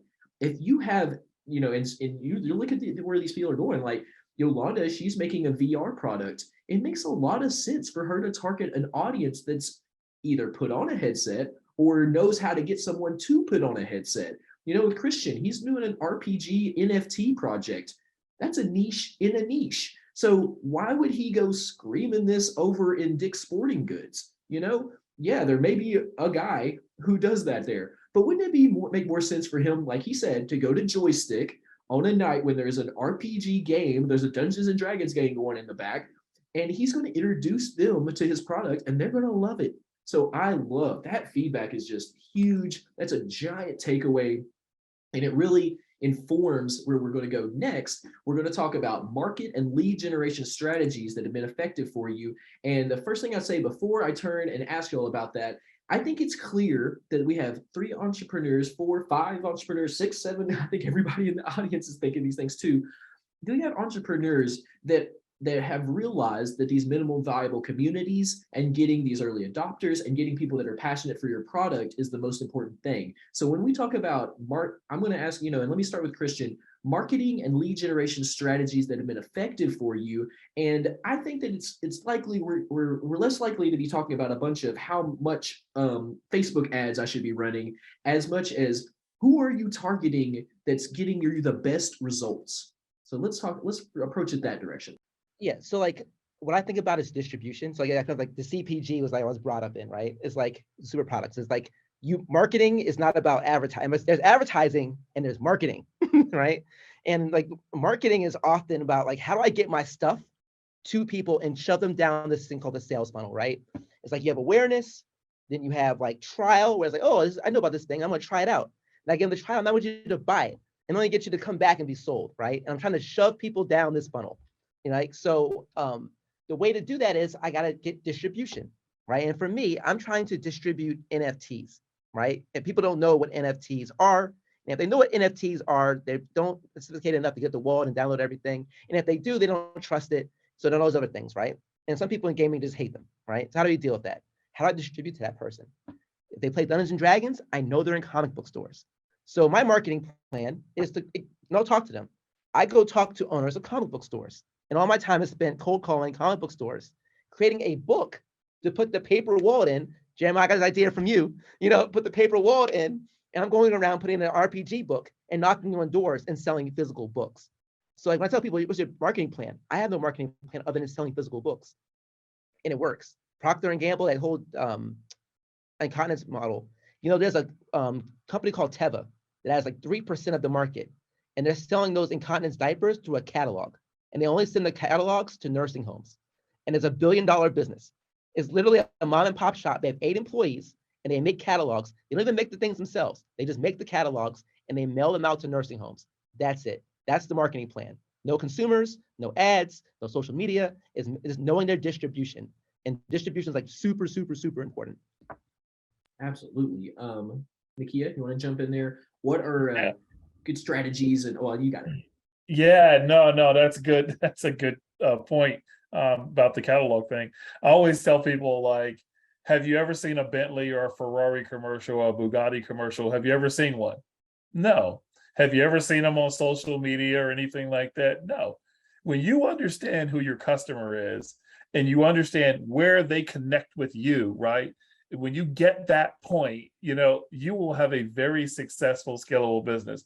They've got endless free advertising and marketing in every rap video across America, right?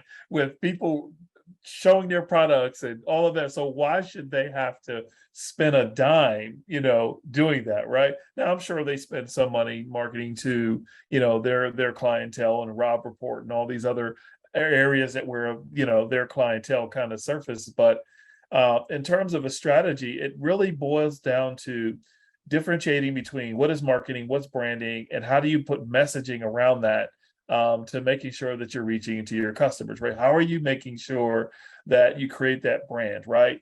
I mean, we all as consumers, we have products that we like, things that we do that we don't think about, right? Like when I go to buy a pair of Cool Hand shoes, I don't think about cost in terms of that. Because to me, I know the product, right? The product is something that I enjoy, something I love.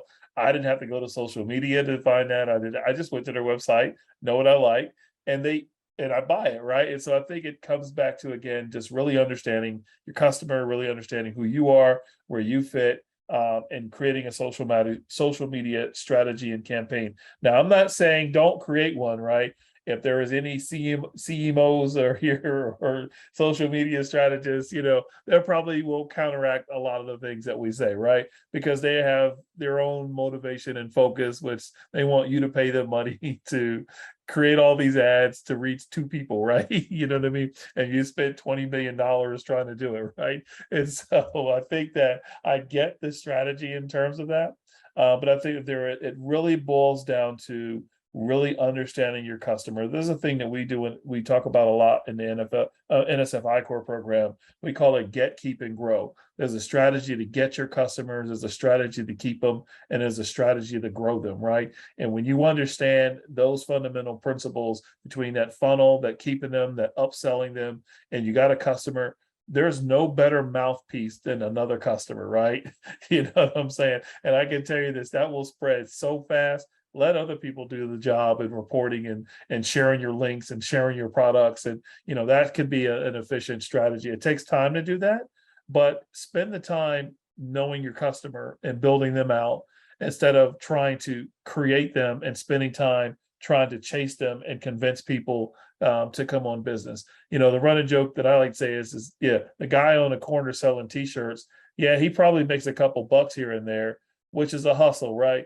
But the guy who is really making the money is the one who sits somewhere in his shop and manufactures the t-shirts and that the guy on the corner is actually selling, right? So you need to kind of put things in perspective and context for you.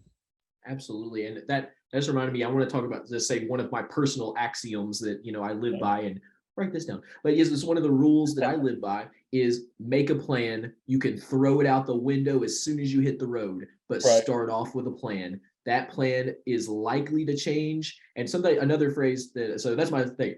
Make a plan. You can always throw it out the window immediately after.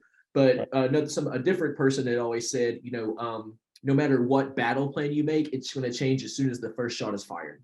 Right. So that's something I've heard a lot too. Yolanda, now that you're in a safe space where you don't have to run off to social media, what are marketing or ways of sharing your product that are effective for you with your product? Unmute. I would say what Christian and Nakia provided already is great. I would just say only from my experience, because I can't speak on anyone else's at this point, but what I've focused on was the product itself again. And you put all the energy and the best you can into the product and the doors will open where it needs to go. So I did not have a plan for marketing or strategy, but my product has already achieved global distribution with the largest virtual reality company because I focused on the product. So if you focus on your product, they're going to come for you. I love the comparison to like Porsche, Ferrari. They do sponsor large events. Right. So I see they're strategic, like they're not on social media. They're going to put their money in the greatest impact. And so for me, the greatest impact is my product. My product speaks for itself. You don't even need my face or my name. And that's how I want my product to always be. And it really doesn't matter to me if my face or name is on it. At the end of the day, that product is what's going to open the doors. So if you have a really good product and there's even a whiff of it out there, you're going to have them all flocking to you for those distribution opportunities. And that's the marketing. But a lot of people put a lot of emphasis on marketing and don't have a solid product. I didn't want that. That was sort of something that I felt like I wanted to stay very far away from. I don't want to have this all over social media and be like talking about it like it's the greatest thing on earth, and then it comes out and it doesn't reflect the quality that it really needs to reflect to move those mountains and kind of create those opportunities. So for me, I'm focusing on the product itself, and then when it's out, I'm gonna holler at Nakia and Christian. That's what's up. One thing I wanted to add, because I do have to plug the Google Ads thing, right, before we end this thing, right? It's like, there are times when like ads are actually really, really important. And I think, because this is the nature of my product, I don't have to use it. But when you're in a crowded market, right? And like, you think about traditional, like cereal, you think about clothes, right? When you're trying to like say like, I am different because of this thing. And you're at a point of sale and there's like 50 things in your face. Ads are actually super, super compelling for that use case, right? The other ones, when you can get ads to the point of sale, where like side awareness. It's like I have 3 things in front of me, and you're at a drugstore, you're at a gas station, and there's like 3 candy bars. Guess what? The one with the ad or the coupon next to it, that's probably going to be the one that you purchase, right? And people spend a lot of money to get their candy bar in one place versus the other. You look at Hershey's, a lot of that, if you look at that sales trade promotion, a lot of those ads are just placement. And even like the YouTube pre-roll, right? It's like, there's point of sale. If I can get you to buy the thing in the ad and shove you down the funnel in the ad, which digital ads are really good for, that's great. But I think that's a little bit different than like the social media stuff that you see, right? So like a Google ad where you can buy it from there, or a YouTube ad or a Facebook ad is very different than like just getting on TikTok and paying influencers to do whatever, right? So like, the sales funnel piece is really, really important. Definitely agree there. Go ahead, Nakia. Yes, I want to add something else in there. I am an avid reader, and there's a couple books I would recommend. One is called The Paradox of Choice by Barry Schwartz, Why Less is More. And he talks about how customers are just so inundated with choice. And he really talks about how to really begin the process of really distilling and down selecting that choice. That's a really good book. Another book is called Sway. It's the irrational pull of irresistible pull of irrational behavior. And it's around understanding the behavior of people. And I can tell you this, those 2 fundamental books will literally change your processes around how you view customers. The first one, again, is The Paradox of Choice by Barry Schwartz. And the other one is called Sway, The Irresistible Pull of Irrational Behavior by Ori Brofman and Rome Brofman. I mean, if you can get it on audiobooks, great. Listen to it if you love to read. I love to read. But 2 amazing books that I think every entrepreneur, if you got a product, you should read and should know. Definitely. And one more book that I mentioned a little earlier, but I definitely want to mention again, is Stories That Sell, the best-selling storytelling system. Mm-hmm. And what I love about that book is I'm a storyteller. And the reason that I came across that book was because I met a man named Yanni Miles. And Yanni Miles is the modern Indiana Jones. He is a dude, he's a Greek guy, and he goes all over Africa to help artisanal diamond miners to fight the big De Beers system. And his goal is to get them fair compensation for their artisanal mining. And the guy literally is Indiana Jones in our modern times. From head to toe, I mean, he's got the bracelets, and he's got the hat, and I sat in a room with him for 8 hours straight with a group of other storytellers when I was a television producer. And his whole job, the reason they brought him in, and I was in a television. I was in England, and it was at a network, a shopping network, where we actually did sell diamonds, and that's one of the reasons they had a connection to him. And he sat there, and we talked about that book, and now he'll tell you that he doesn't need any book. He'll tell you how to tell stories. But what is really important, and that book came up over and over again with the other hosts that we worked with and with him, is that you take this system where you turn the people who are passionate about your product into your biggest advocates, and they go out and they create social proof for you. They are your biggest advocates. And it almost like it, you want to definitely have a great culture, because it'll get out of your own control at a certain point, because they want to wave the flag. You don't even know who they are. You've never even met them. They may never have had any specific contact with you, but they're so passionate about what you're talking about that they get you motivated. And that's something that Yanni Miles really taught me too, is to make sure that people have a personal, heartfelt connection with what you are talking about, what your product is, and you're not just trying to sell them down the river on something and move on to the next t-shirt guy, because you're never going to meet that t-shirt salesman again. And when you get that t-shirt on and it's low quality, he talked you into it in the moment, but you're not going to come back year after year and try to find that t-shirt salesman. Now think about this differently. We live in Atlanta, Georgia. I bought a t-shirt from a guy who he designed his own graphics of what the different neighborhoods look like in Atlanta.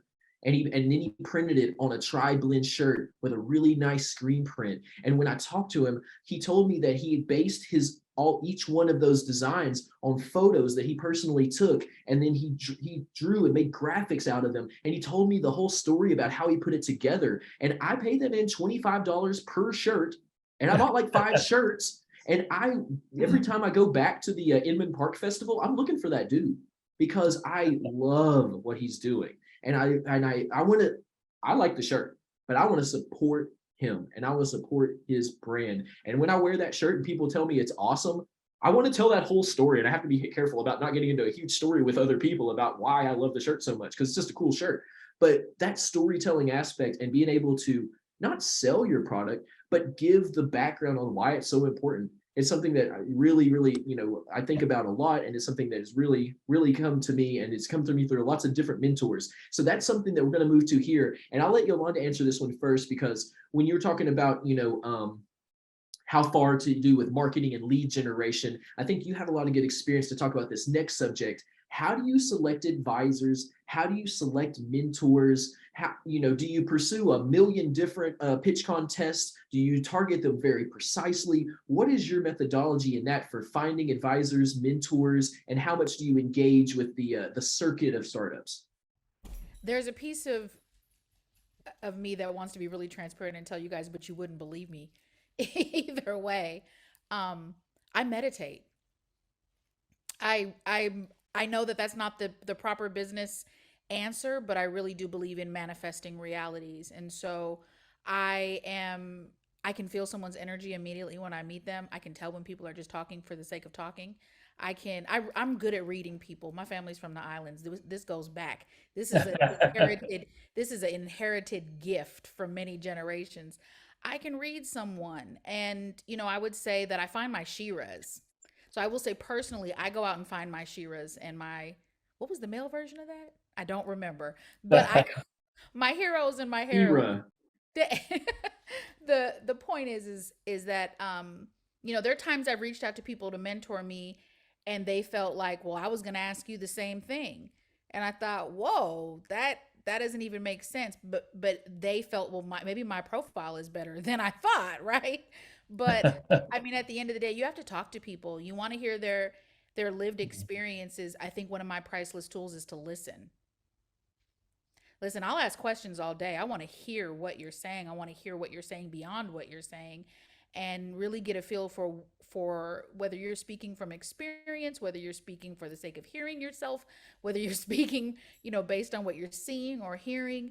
But for me, it is always an immediate connection. I'm very sensitive to, I know immediately when there's a connection. I know immediately when there's like an amazing chemistry, right? This is not that different from dating. I mean, honestly, when you have a connection with someone, when someone has something to offer you. But I really do focus on the people that are trailblazing and see what I can learn from them.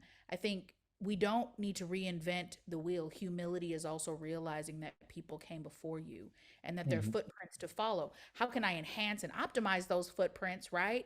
And contribute to them. But at the end of the day, I want to learn from those who came before me. So I think my humility, I also think my grounding makes it possible for those people to come to me, because I'm not kidding. I literally know what my needs are, and I meditate on it, and it always shows up. So again, I know that's not the tech answer. I know that's not the entrepreneur answer, but that's the real of it.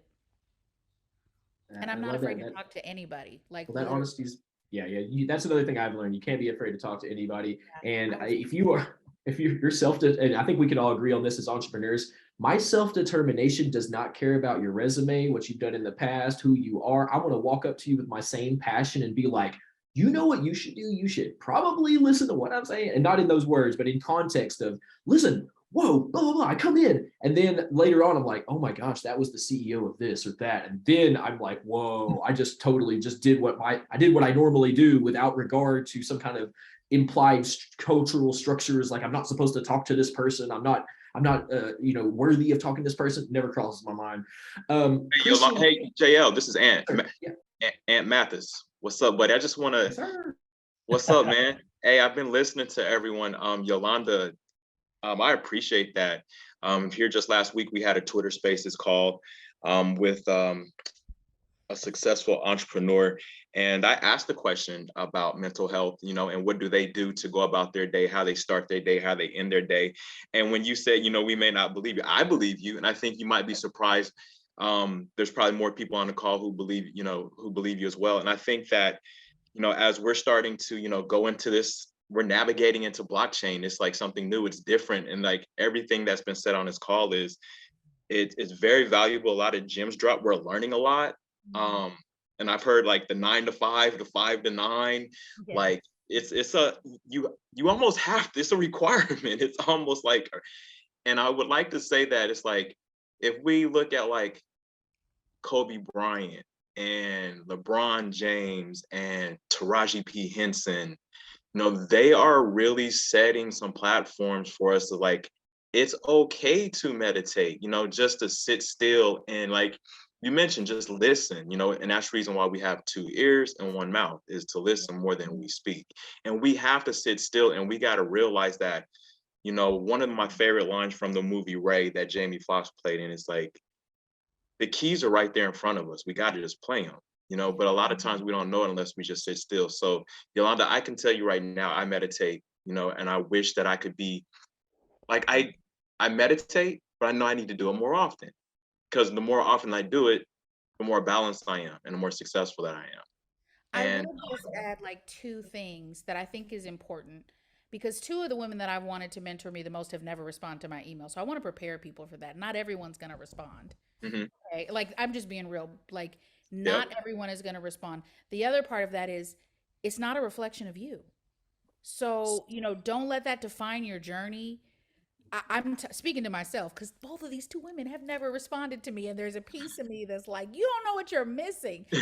But that's the truth, is that Right. sometimes we pick people and they may not be right for our journey. We want, same as dating, we want someone to fit into our life a certain way or into our business a certain way. And if it doesn't work out, it's okay. People will show up. The right person will show up. So I will just say that, because I know people get discouraged when they feel like, well, no one's wanting to mentor me, or the person I want to mentor me doesn't want to mentor me, and you spent so much time and energy on that. You don't have to.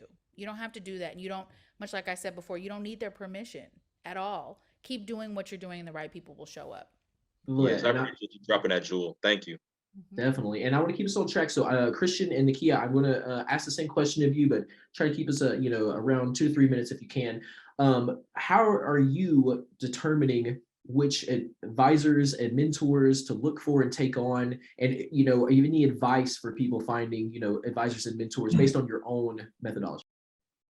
Yeah, like personal career wise, I work at places that have the people I want to get to, and I hook there. For my startup, rather than hiring people, it's cheaper to bring on an advisor than an employee a lot of times, right? So like, if I find a gap in my skill set, I go get someone super senior, give them 0.25% to 1% to sit on my board and whisper in my ear every couple of weeks. That's usually all I need. I don't actually need to hire somebody. It's usually more helpful, and they'll help you raise money. So that's it. That's a huge gem. So like, thank you for that. And that's a good call. Nakia, what about you? Like, how do you figure out how do you find advisors and mentors? Who do you take on, and what advice would you give in that regard? Yeah, so I'm gonna tug on Yolanda's theme for a moment. It's interesting. One of my prayers every day is Lord, show me the hearts and minds and intentions of every man that I deal with, but more importantly, give me the wisdom to know what to do with what I see, right? Because sometimes you have to live a life of being able to just really discern who and where you are, right? Because everyone is just not doesn't have good intentions. For me, it's I'm more on the other side of things, where I'm more of the advisor, the mentor, and just recently, I reached out to ask someone to mentor me, not because it was feeling like I was missing something, but I felt like I was heading in a different direction career-wise, and that person was there. And I think that, and I said, I would be remiss not to get ego and arrogance out of the way. Not that I'm any of those things, but it was more important to me that this journey requires more accountability. And I think that just realizing kind of where you are and saying, what accountability do I need? And to Christian's point, how do I align that, right? For me, it is very, like Yolanda said, it is very, how do you make me feel? How do you feel in my presence? Because you can have all the wisdom in the world, but if what the famous quote, as Elder Landers would say, I can't hear anything I can't hear what you're saying because your life is too loud, right? And so sometimes life is so loud that what they're saying just has no impact because it just doesn't line up with any ounce of wisdom. So for me, that's how I make the selection in terms of that. But I will also say there are a lot of people who are silent mentors that they don't know my mentors because they're from a distance, and I just don't have the opportunity to get connected with them in that regard. But the things that they say and do are very influential on my life. I definitely would agree with that. There are definitely some mentors or thought leaders that I don't have direct contact with. They're not in my business, but I listen to their podcast and I definitely gain a lot of value from it. I follow their Twitter feed, or these are people that maybe I want to be like one day and those types of things. I definitely follow that. Well, I want to move on and do some Q&A so that we can keep on track. But really quick, right before we do that, I kind of want to share our float real quick, and I can go ahead and share it because I have it pulled up. Did this pop up for y'all? Okay, cool. So real quick, everybody who's on here, including our panel, I'd love to invite you to scan this QR code, or I'll drop the link into the comments here in just a second. This is the link for your free NFT. It's on the Flow blockchain, and the secret password is Tech Misfits with a capital T and a capital M, Tech space Misfits. So you go to this link that I'll drop into the chat here, or scan your QR code now. And for a free NFT on the Flow blockchain, you can get from our Entrepreneurs in Tech workshop, you're going to get what's called a float, a flow attendance protocol. And that is a special NFT that proves that you were here with us, you were rocking out with us, and I designed the art. I probably made the file a little big, so it takes a second to load, but here, your code is going to be Tech Misfits, and I'll drop the link and I'll drop the code into the chat here. If you're watching this on replay, sorry, you had to be here to actually get your Tech Misfits free NFT. So I'm going to pull that down in about 5, 4, 3, 2, 1. So I'm going to drop the link directly in here. And right now, I would love to open up the floor and see if there's any Q&A. So if you have a question, just go ahead and unmute. You can jump in. Mind you, we're going to take about 10 minutes to do this part. So we're going to keep it a little bit short and sweet. And to our panelists too, a little bit short and sweet on the answers here, so that right at 8:50, I can turn it over to Iris and she can tell us more about Tech Misfits. So do we have any questions that you want to just unmute and jump right in? I'd like to offer that to you right now. And if nobody unmutes in about 5 seconds, I'm going to ask my own question. I would like to say thank you to all of you guys. I'm on fire.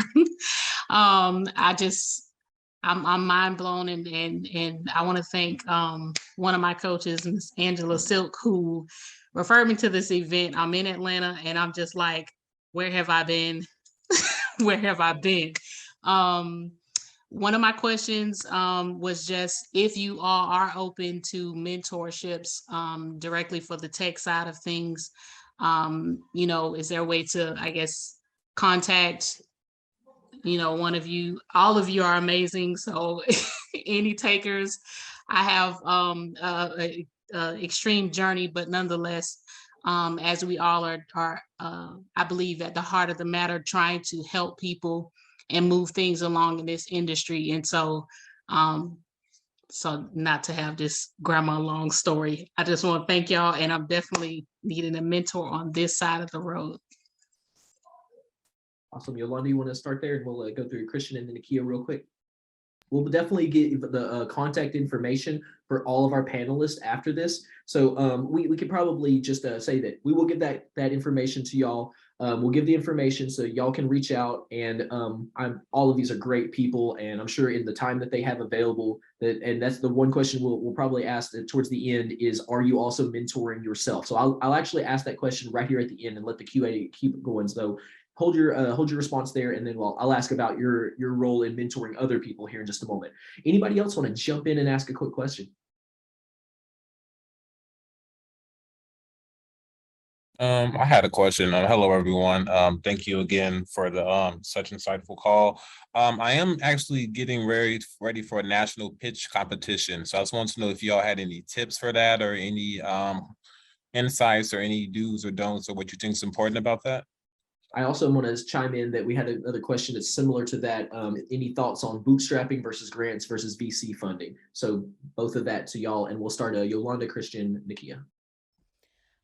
I can answer that in two ways. I've bootstrapped my company by pitching. So that's my answer to both of you. And I will say pitch to as many people as possible. I don't care if you walk in the grocery store and pitch to the cashiers. You need to pitch as much as possible and make sure that your stuff is succinct.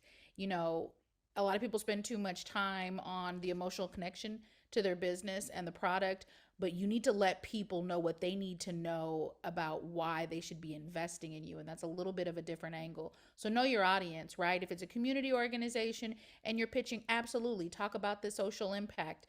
But if it is like typical traditional venture capital pitching, you really need to have your wow factor down. You need to be in time. And instead of racing and talking fast or loud, find your calm space and really ground yourself in that space. And if you got to pretend your grandma is sitting at that, panel table, then that's what you have to do. But you have to really come across with a certain level of confidence in your pitching. You have to know that your product is gold. I mean, in all shapes and forms, people are really looking at you more than they are looking at that deck. So, make sure you're grounded and make sure that you know what you have to offer.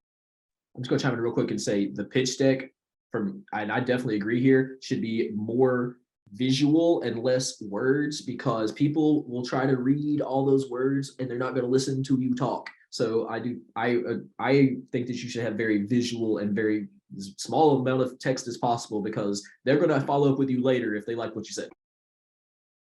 Christian? Yeah, I think decks are great, but ultimately you need a good user story. You need a good growth story around your numbers, and then your team story as to why you're the best one to exploit that opportunity. And if you can get those three things right, to the point it just rolls off your tongue like I was telling about, it should just be natural talking about it. When you get to that point, it doesn't matter where you're pitching or what the rules are, it's this permutation of the same thing. Nakia? Thoughts on that? Yeah, absolutely. Yeah, yeah, absolutely. I think that ditto on both what they said. I actually just dropped in the chat a sample pitch deck. Feel free to use it. It's a pitch deck that I give to a lot of my founders, but it depends on the audience that you're speaking to. I think the best thing that you can do is really prepare before you go into a pitch deck, is know your audience, know who's going to be the judges, know who's going to be in the audience, and just really understand from that perspective.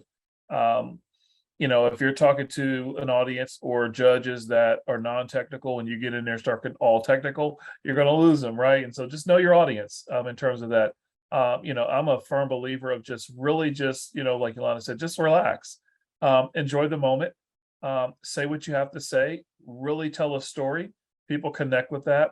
You got that first 30 seconds to a minute to connect your audience, and just walk them through, tell a story, get that imagination going. Once that imagination is going, you've got them, right? Then that's going to lead them to ask more questions later that you could dive into some of the deeper details. But yeah, so I dropped this, like I said, I dropped the sample pitch deck in the chat. Feel free to look at it, download it, use it, don't use it, throw it away, whatever. But it's something that can really help you to frame out a pitch deck. Man, there's so much value in this panel.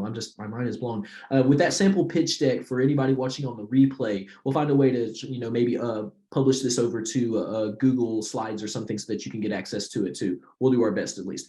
Okay, another quick question here, and I've got a quick opinion about this too. How do I protect myself from having my idea stolen? It's an issue that's prevalent, or is it a self-limiting belief that I have? And okay, I'll tell you my opinion on this, and this is something that I've noticed, and I work in Web3, so I've also told people, use what we call the mail it to yourself copyright of minting it on the blockchain. That's a good way to get a timestamp on things.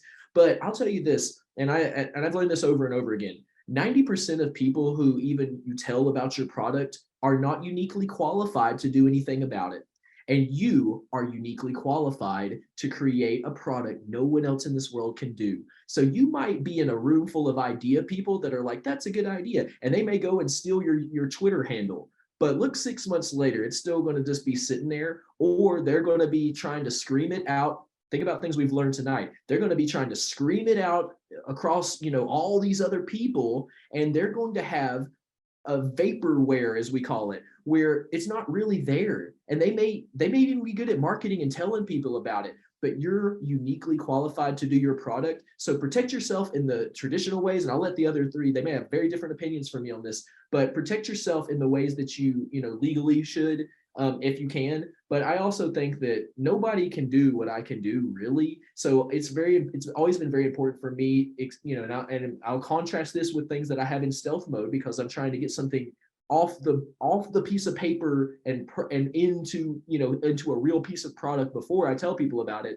But I do think that there's something to be said about you being uniquely qualified. It's very, very hard for people to truly steal your idea. But I'll let everybody else have their own. It could be a very differing opinion.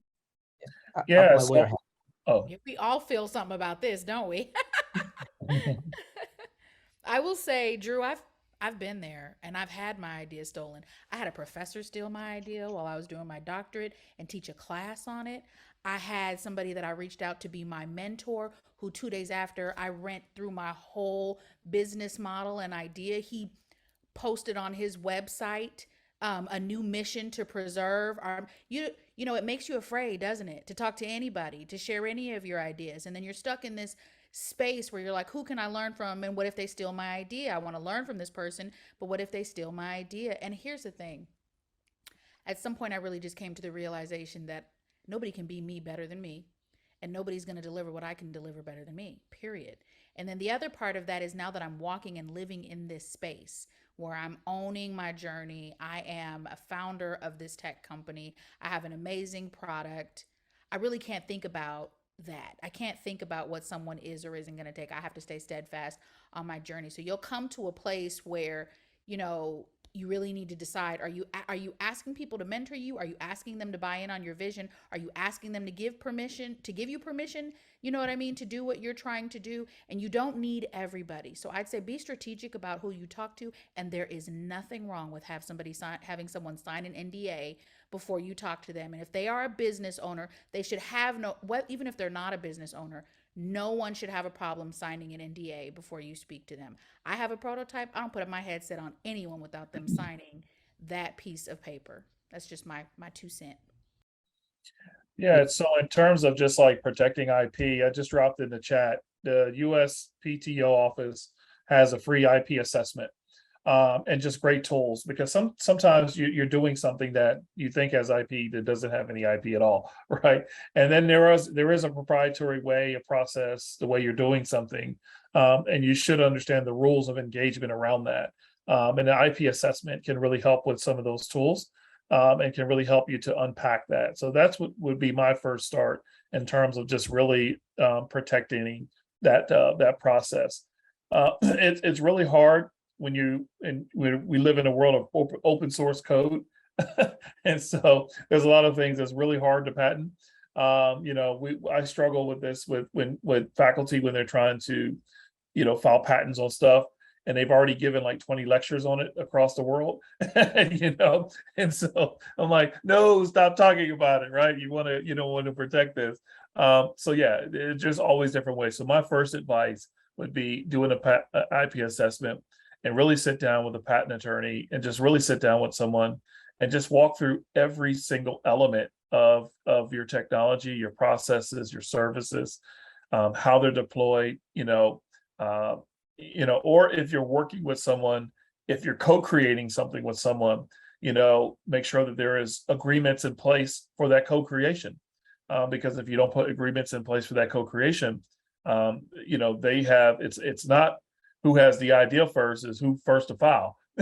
So if they file first before you're out of luck, in so many words, unless you can, find real just cause. But yeah, that's my thought on that. Yeah, it's like putting a lawyer hat on, right? It's like, unless you have a hard tech, like you have a medical device or pharma, and like part of the stuff we're talking about, you get a patent. Honestly, 80% of patents are actually very easy to like circumvent, right? So if I see a patent, I'm gonna find a way around it. Right. On the piece about someone stealing your idea, Google was the 6th search engine. If you have an idea worth anything, you're going to get people copying you and get competition, right? The question should be, if you feel like, wow, if someone takes my idea, I'm done, probably you're not the best person to do it. That's a really strong signal that like that person who stole your idea is actually better equipped. And I go back to the whole thing with the pitch, like the team, because it's not for you, right? Warren Buffett talked about a moat, right?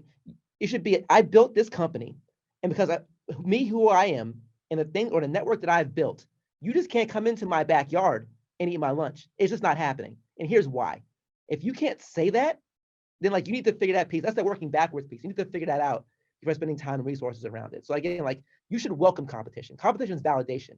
If anything, when you go, like I said, these 10 people have all tried to steal my idea and I'm still here, that's a strong tell that like you're onto something, right? So like don't run from competition. Like it's part of the game.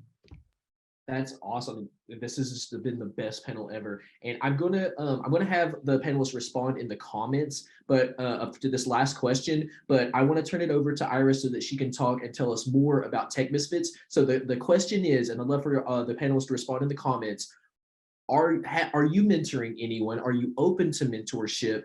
And are you currently mentoring? And what is your thoughts on mentoring others? So I'd love for you to respond in the comments, and I'd love to turn it over to Iris so that she can tell us more about the Tech Misfits and the spot, which is the sponsor of this awesome panel that we're doing, and tell us more about exactly what it is that Tech Misfits is and how that ties into her mission with Umba Daima, and what exactly everybody is, should do, and other ways that they can get more involved with Tech Misfits. So Iris, if you're available to jump in there. Yeah, thank you, Jeremiah. So the goal of Tech Misfits is really to help to build community amongst tech professionals, but to build community with a very specific mission, which is diversity, equity, and inclusion in tech. Now, this is a buzzword. It's also something that a lot of folks are working on. So the vision here is not to replace or compete with existing platforms. The goal is actually to supplement all of the projects that are already ongoing and provide a space that these various projects can actually communicate with each other and collaborate. So for example, in my time of being in the tech industry, what I found is we have a lot of women in tech, we have women in STEM, we have Latinos in tech, we have, Africans in tech, and there's a lot of various groups that are doing really important work.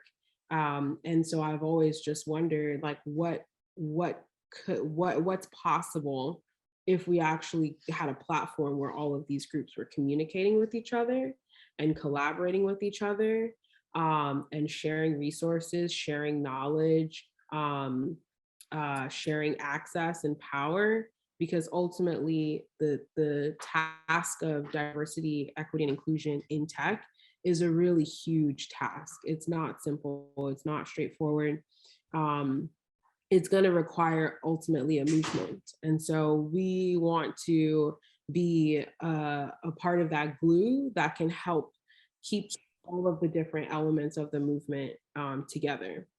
Another thing that's really exciting about Tech Misfits is the fact that through having this one platform that many different groups are on and active on, we can also function as a massive recruiting tool for all of these different projects. So if someone's launching DEI initiatives in Atlanta, Georgia, or Chicago, or LA, or wherever, being able to help build, being able to help drive participants, team members, recruits, et cetera, for all of these initiatives through Tech Misfits as a part of the mission. So amplifying the projects, the initiatives, et cetera, that people in the network are working on is a part of our goal as well. And then also general just career advancement. So, helping people grow their network, because your network is your net worth, helping people find mentors, helping people find opportunities, creating a platform, a tool, a piece of software that helps to facilitate all of this in one place is the vision. And in diversity, when we say diversity, we don't mean just Black people. We mean Latino folks, we mean Asian folks, we mean women. We really want to be at that cross section of multiple demographics. And this is especially important for Black people, because as much as it's important for us to band together, we do not have a lot of enough power on our own. So it's really important that we're building alliances with other groups, because that will help us to actually be even more powerful than if we're just operating in silos. And then what's also really exciting about Tech Misfits is that it's an NFT project, NFT collection. The NFTs give access to the app, the networking app, but also the NFTs are these really dope, cool avatars of techies.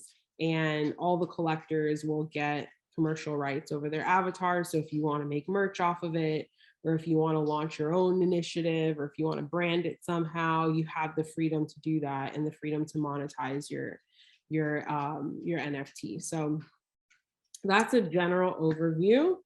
We're really excited about being a software first product because a lot of people build community and they focus on people first, which I understand the power of, but software actually allows us to focus on like how do we facilitate better interactions between people.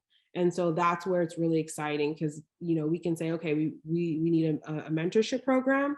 How do we configure a mentor program through the app so that it's automated? Somebody wants to find a mentor, you fill out a form and you get matched to somebody else, right?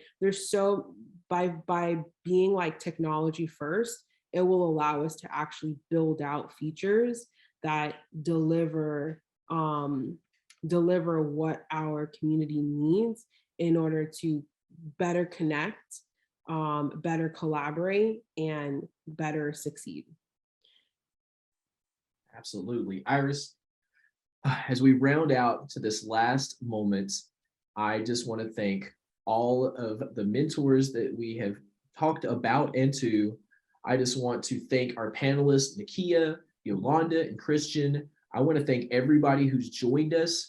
And since we just have like a couple more minutes, I see a couple of cameras come on. So I'm wondering, Extraordinary Jay or Drew, if you have a burning question that you can ask in like 15 seconds and then we can get a couple answers. I'd love to let you ask those questions. So Extraordinary Jay, did you have something that you want to jump in on? Just thank you.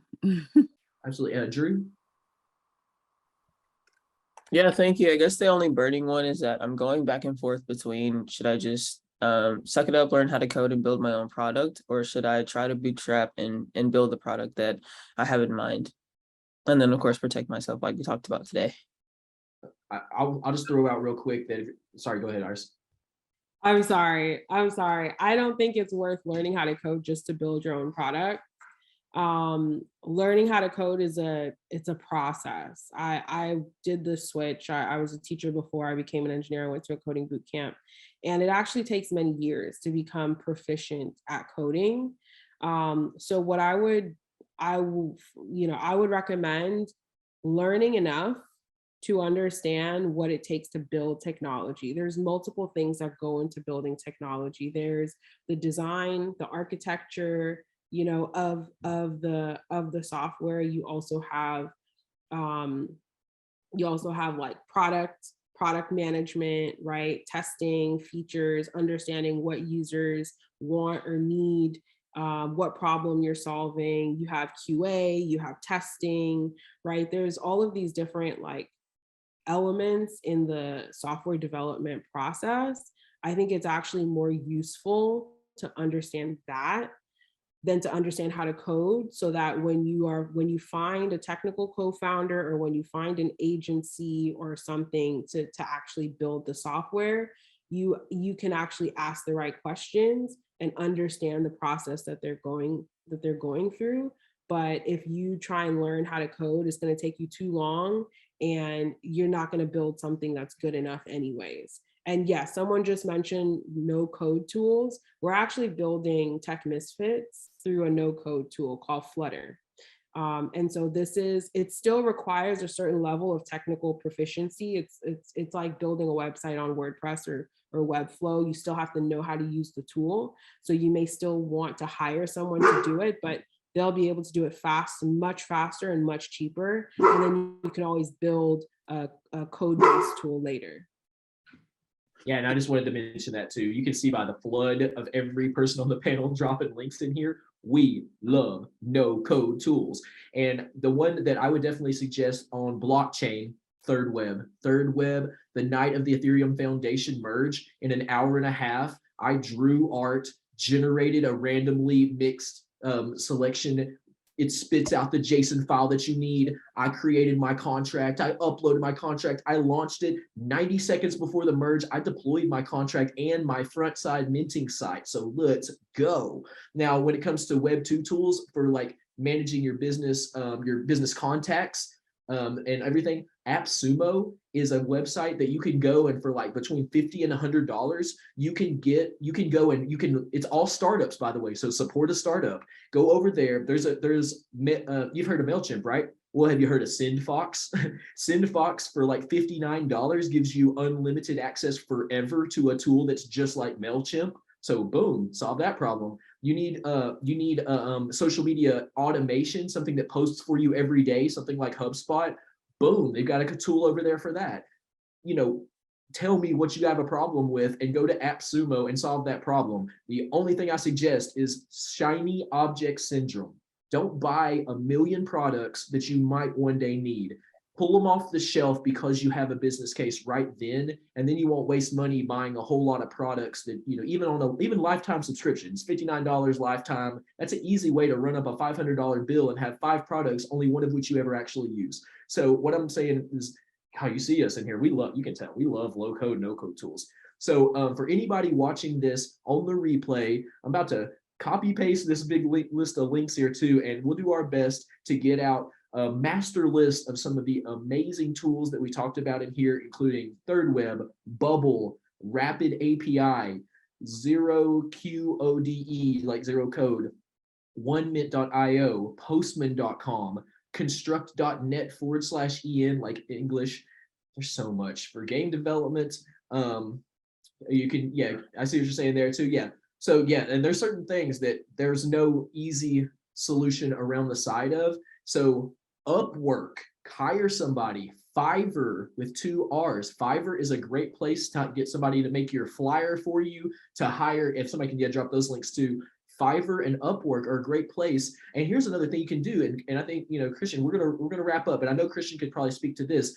You can go on Upwork and you can hire people specifically from Africa or specifically from Asia and support brown people. And guess what? Somebody in Africa and Asia, instead of charging you $150 an hour like they would here in the United States, they're going to charge you $25 or $50 an hour to do the same work, because our US dollars are worth a whole lot to them. You can do some life-changing things for a person in a small African village because they know how to code. So that is something amazing. Upwork, Fiverr, Third Web for blockchain, AppSumo for everything when it comes to automation for your business. And everyone on here will agree that use those tools. And nobody in here is going to say, no, you shouldn't use a tool that's going to help you and speed your business up. So as we wrap up, I just want to thank Christian, Nakia, and Yolanda for being on our panel. I want to thank Iris, Ant, Nicole, the entire team over at Daima for everything that they do, and make sure that you keep following everyone that's here. We've got links in there, and don't forget that Daima does events all the time. So even here in Atlanta, we're co-hosting an event called NFTs and Tequila this Thursday. Come out and see us in real life. I work out of the Atlanta Blockchain Center, which is in Buckhead, 45 Old Ivy Road. Come over here and talk to us. We do Web3 NFT stuff all day long. It's a co-working space. It's a DAO. You can mint an NFT, so you can come here, and through the end of the year, into January, it's free to work out of this co-working space. It's free to work out of this co-working space. So we want you here. If you come in here, it's going to be a whole bunch of brown people talking about tech, a whole bunch of underrepresented people. There's some poor people in here. I don't care who you are. We want you here. And so come and hang out with us. So thank you so much to Iris. Thank you so much to Daima. And thank you so much to Tech Misfits. I'm definitely on that drop list. I am waiting. It's on the Flow blockchain, which I am highly excited about. And I am going to end it there. And so thank you so much to everybody that's been on this Zoom. And I will let the team take over to end it out. But thank you so much again. And we're going to end it out there. So thank you all again so much.